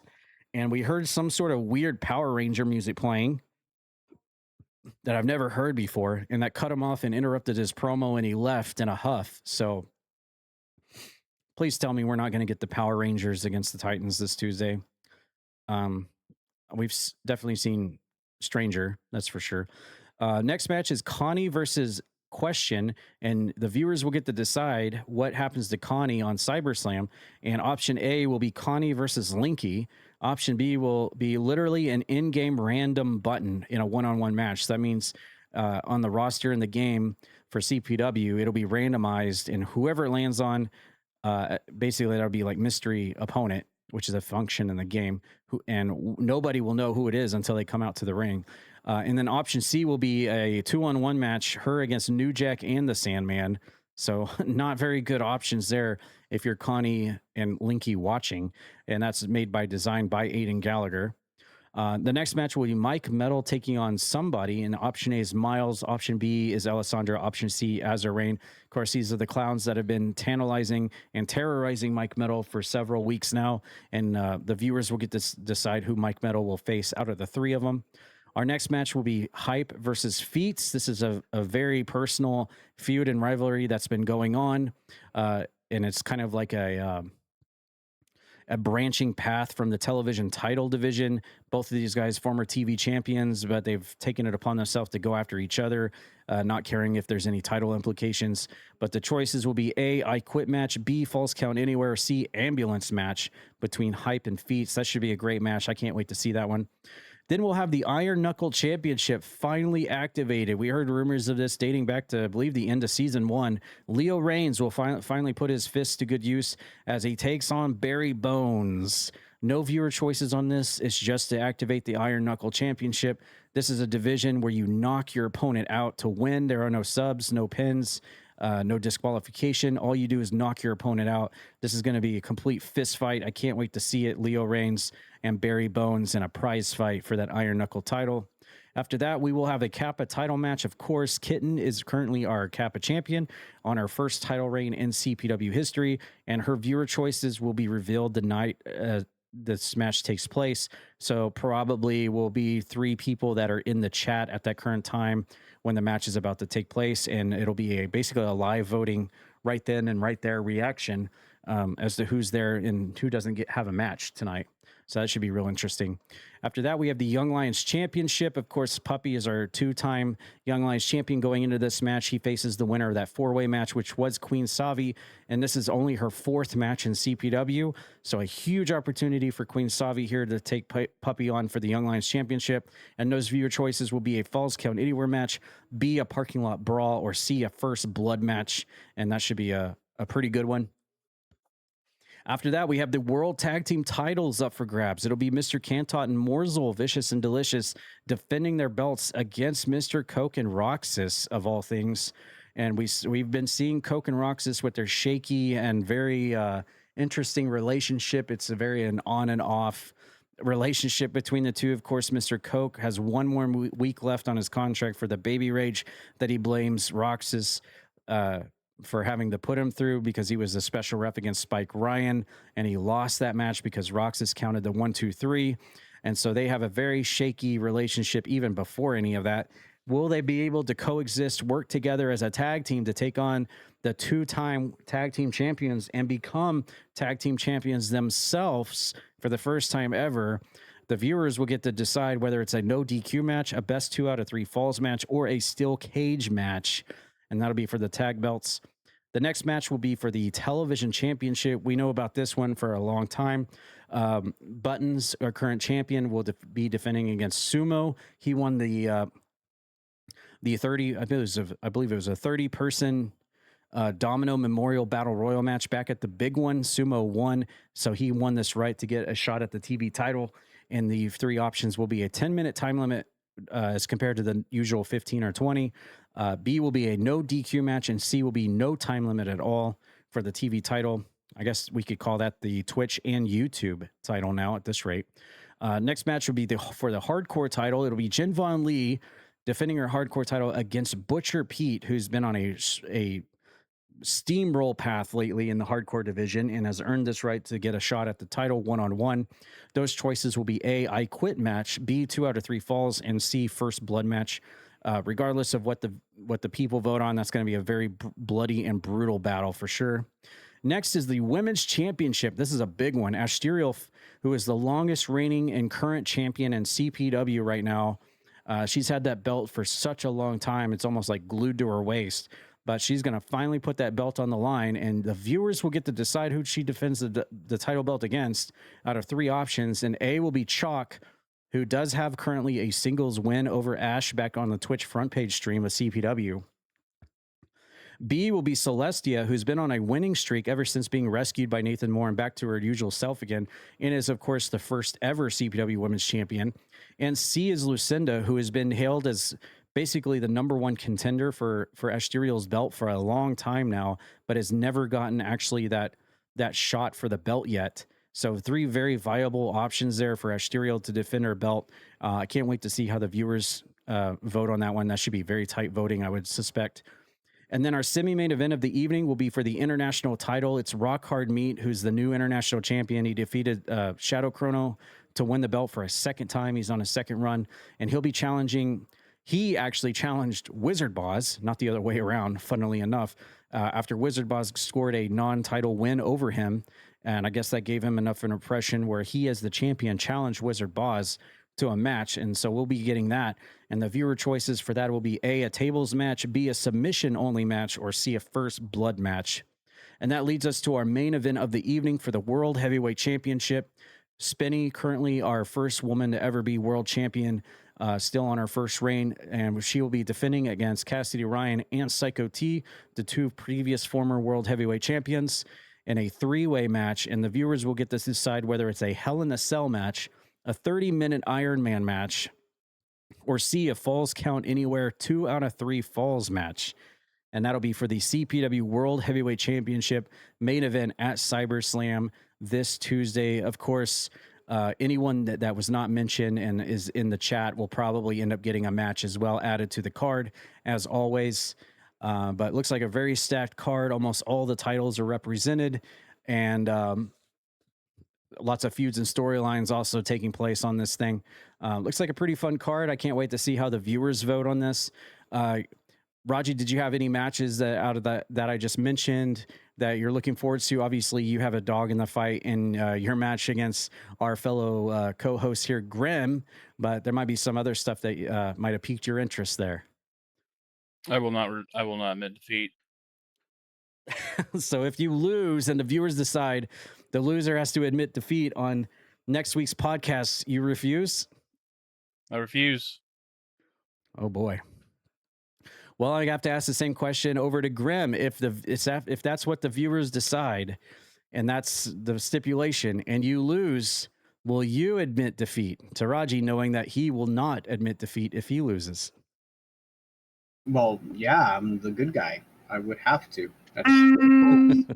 But yeah, the whole cards looks really great, and I can't wait to see, like you had said, I can't wait to see what everyone votes on certain ones, because that's the fun part about like doing a voting thing like that. We have our idea of what we want to do, but like, what is the fans going to want to pick? So it'll be very, very exciting in a couple of days. Yeah, I can't wait. And it's always fun to see what other matches get tacked on as well, based on who's in the chat. We have such a giant roster in CPW, so the unlimited opportunity to see this person against this person for the first time ever is just endless, basically. So it's always fun to see how the cards pan out, and of course how the championships all pan out. I think a lot of people are going to be really looking at that Asterio match to see if she can continue that monstrous reign she has, not just for the women's title, but for any title in CPW.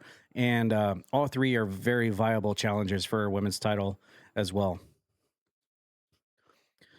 All right, but that'll wrap up our CPW report. Thanks everyone for watching. We'll see you at CyberSlam, and we'll be back next Tuesday, or well, we will be there Tuesday for CyberSlam, but we'll be back next weekend to talk about the aftermath of CyberSlam and whether one of these two guys will have to admit defeat to one another based on their win or loss in their particular match on Tuesday. That being said, we're going to move over to Croakitoad Community Streamer News. We're almost done with the podcast. I know we ran over again, but man, we had so much to talk about again. There's always so much to talk about. So I'll try to make this quick. But in Community Team Toad, which I'm going to email Twitch and try to see if we can change it from Croakitoad Stream Team over to Team Toad, if they will allow me. I'm going to try to change that over. But in Team Toad Community's Twitch stream news, we'll just run down the list here real quick, give everybody shout outs. Starting from the top of the list, Lucinda this week was playing some Watch Dogs 2 and also some Just Chatting. Of course, she's continuing her Watch Dogs 2 run. Her community voted for her to play Watch Dogs 1 for the first time ever. And now she's going and jumping into the sequel. And yes, she did answer my question from last week's podcast, because Lucinda is an amazing listener to our podcast. Really appreciate you, Lucinda, for listening each week. She let me know that no, she in fact did not play the Watch Dogs 1 DLC, even though it came attached with the game. I hope you're enjoying Watch Dogs 2. That's one actually I have not played yet. And then next we had the Razorback Hitman. Not sure who that is, but he stepped in and was doing some streaming this week. He was seen playing some Portal, some Batman Arkham Asylum, and some NASCAR 25. Would you like to add any extra to explanation to why you were playing those games, or nah? That literally happened like today. That's how we do it, baby. I played through. We on it. I basically started this whole thing like I kind of like what you did. I kind of rebranded myself, and I just wanted to go on and start archiving my playthroughs. And Portal was the first one. I beat that in under 2 hours. Now I'm working on Batman Arkham Asylum, and I took a break and put some NASCAR in there. Did 150 laps at Bristol's Kyle Busch just for, just to keep up the memorial up, and then I went back to Batman. So that's what I'm working on now, is Batman Arkham Asylum. Nice. That shows you how on the spot we are here on Toad Talk Podcast, watching what all of you are streaming. He literally just did that earlier today, and we mentioned it right here, baby. That's how we do it. All right, moving down to our next streamer for the Team Toad stream team. We had Roxas997 also doing some Watch Dogs. I wonder if he got some inspiration from Lucinda on that. And also apparently doing some platinums on the Infamous games on the PlayStation. This case, he was doing Infamous Festival of Blood. How many Infamous games are there? Jeez. I think 3. Oh, okay. Well, I know he's been showing off all them platinums on the PlayStation, so hopefully you got another PlayStation on that. There rocks us. Let us know in the comments if you did, because I know you're listening. Next, we had RE Kitten 137, who was playing some Core Keeper and some Resident Evil 7.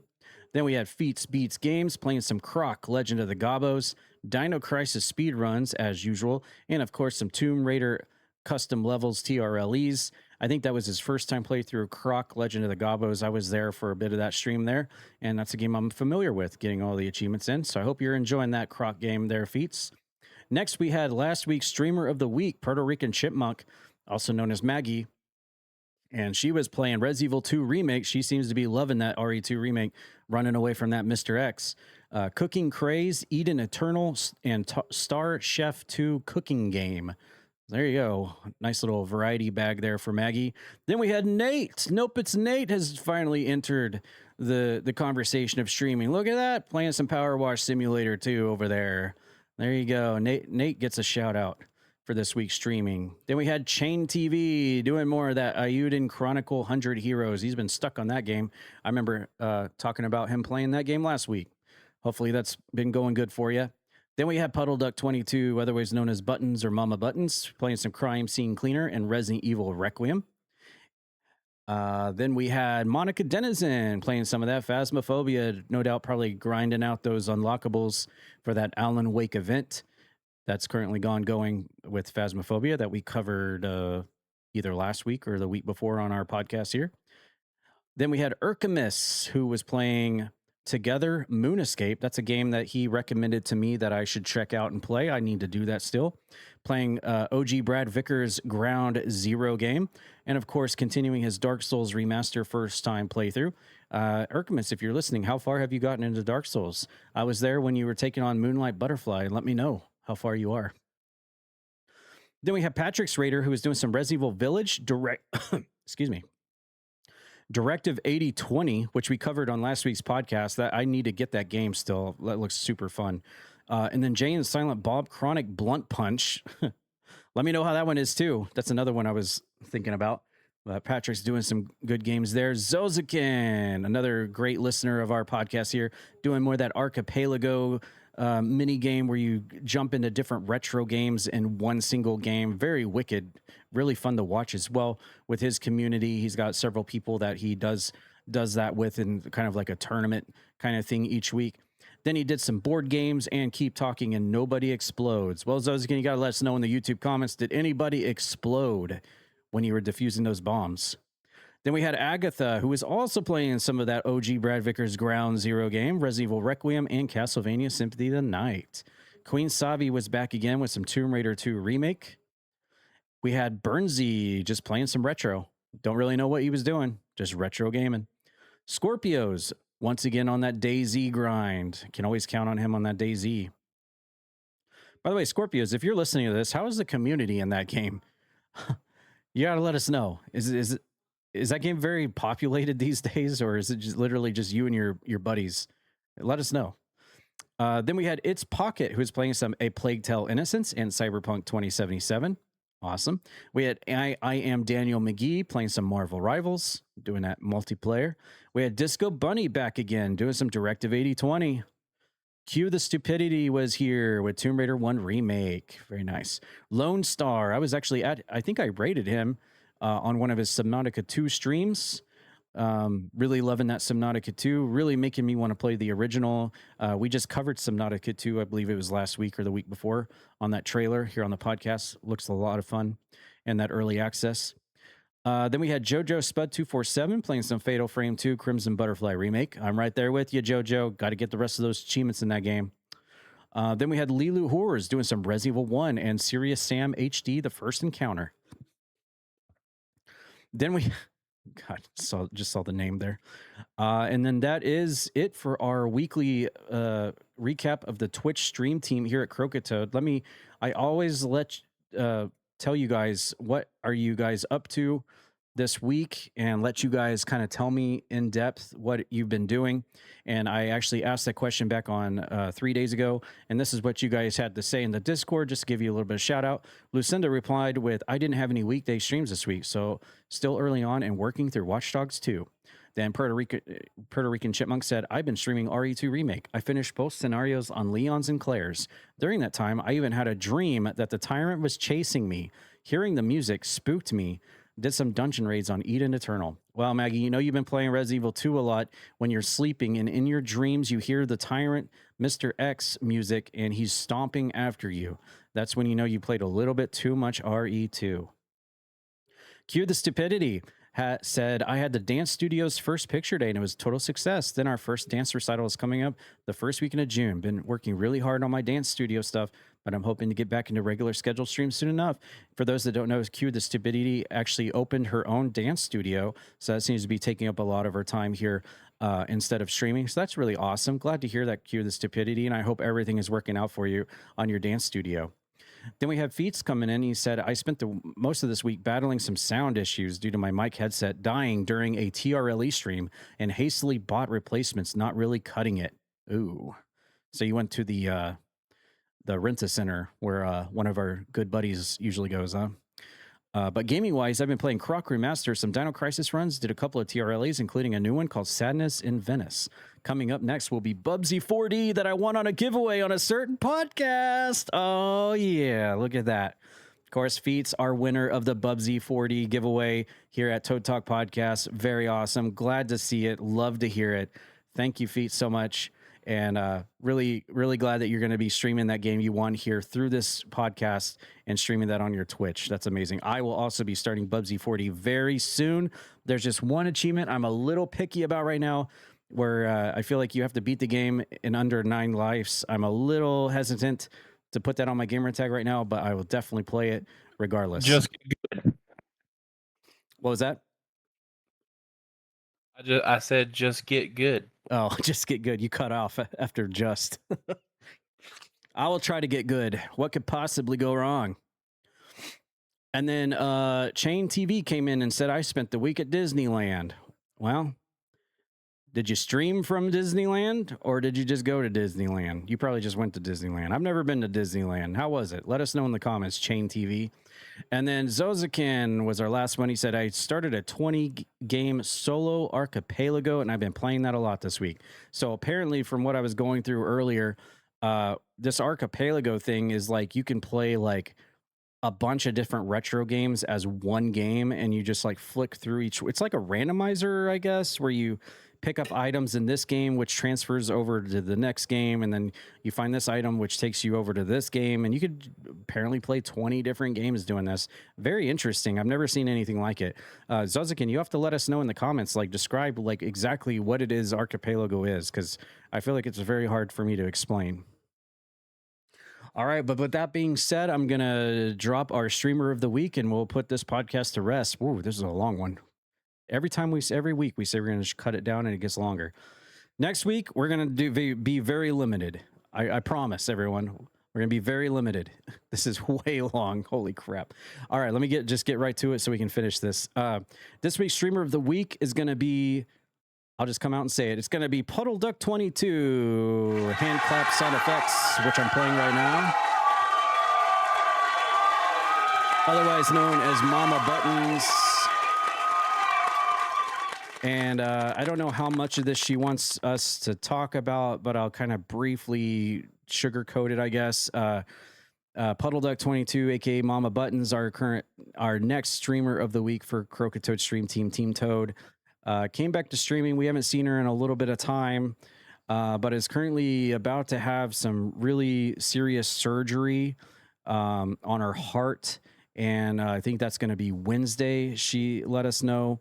And so we just want to not only recognize that she's back to streaming again, of course, playing Crime Scene Cleaner and Resident Evil Requiem this week, but also give our thoughts to Buttle Duck 22 Buttons and let you know we're all thinking of you and we're sending all of our positive vibes over to you as you go in for your surgery this week. We're all behind you and we're all with you, much like we were the same way with Nate. Nope, it's Nate when he had his heart surgery a few years ago, last year, I believe. And so we're all with you, Buttons, and we're all behind you and wishing you all the best. And hopefully this brings a smile to your face hearing this, knowing that you are this week's Croakitoad Team Toad Streamer of the Week.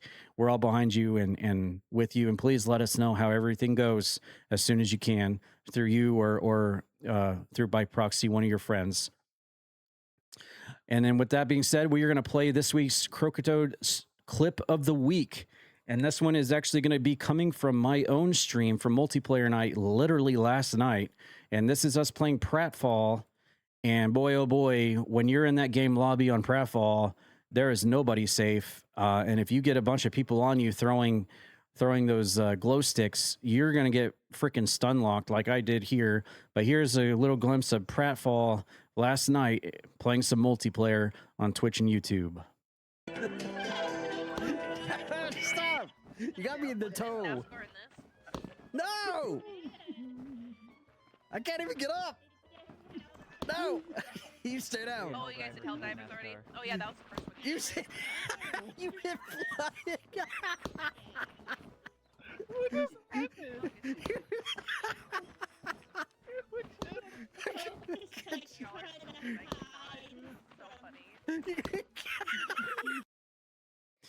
Well, there you go. Nobody is safe when the glow sticks start flying. And I actually recognize a couple of familiar names there. One, Zazarus and Razorback Hitman also contributing to that fiasco. What do you have to say for yourselves in that clip there, buddies? I'd do it again in a heartbeat. You catch those glow sticks pretty well to the face. So, just how the game goes, I guess.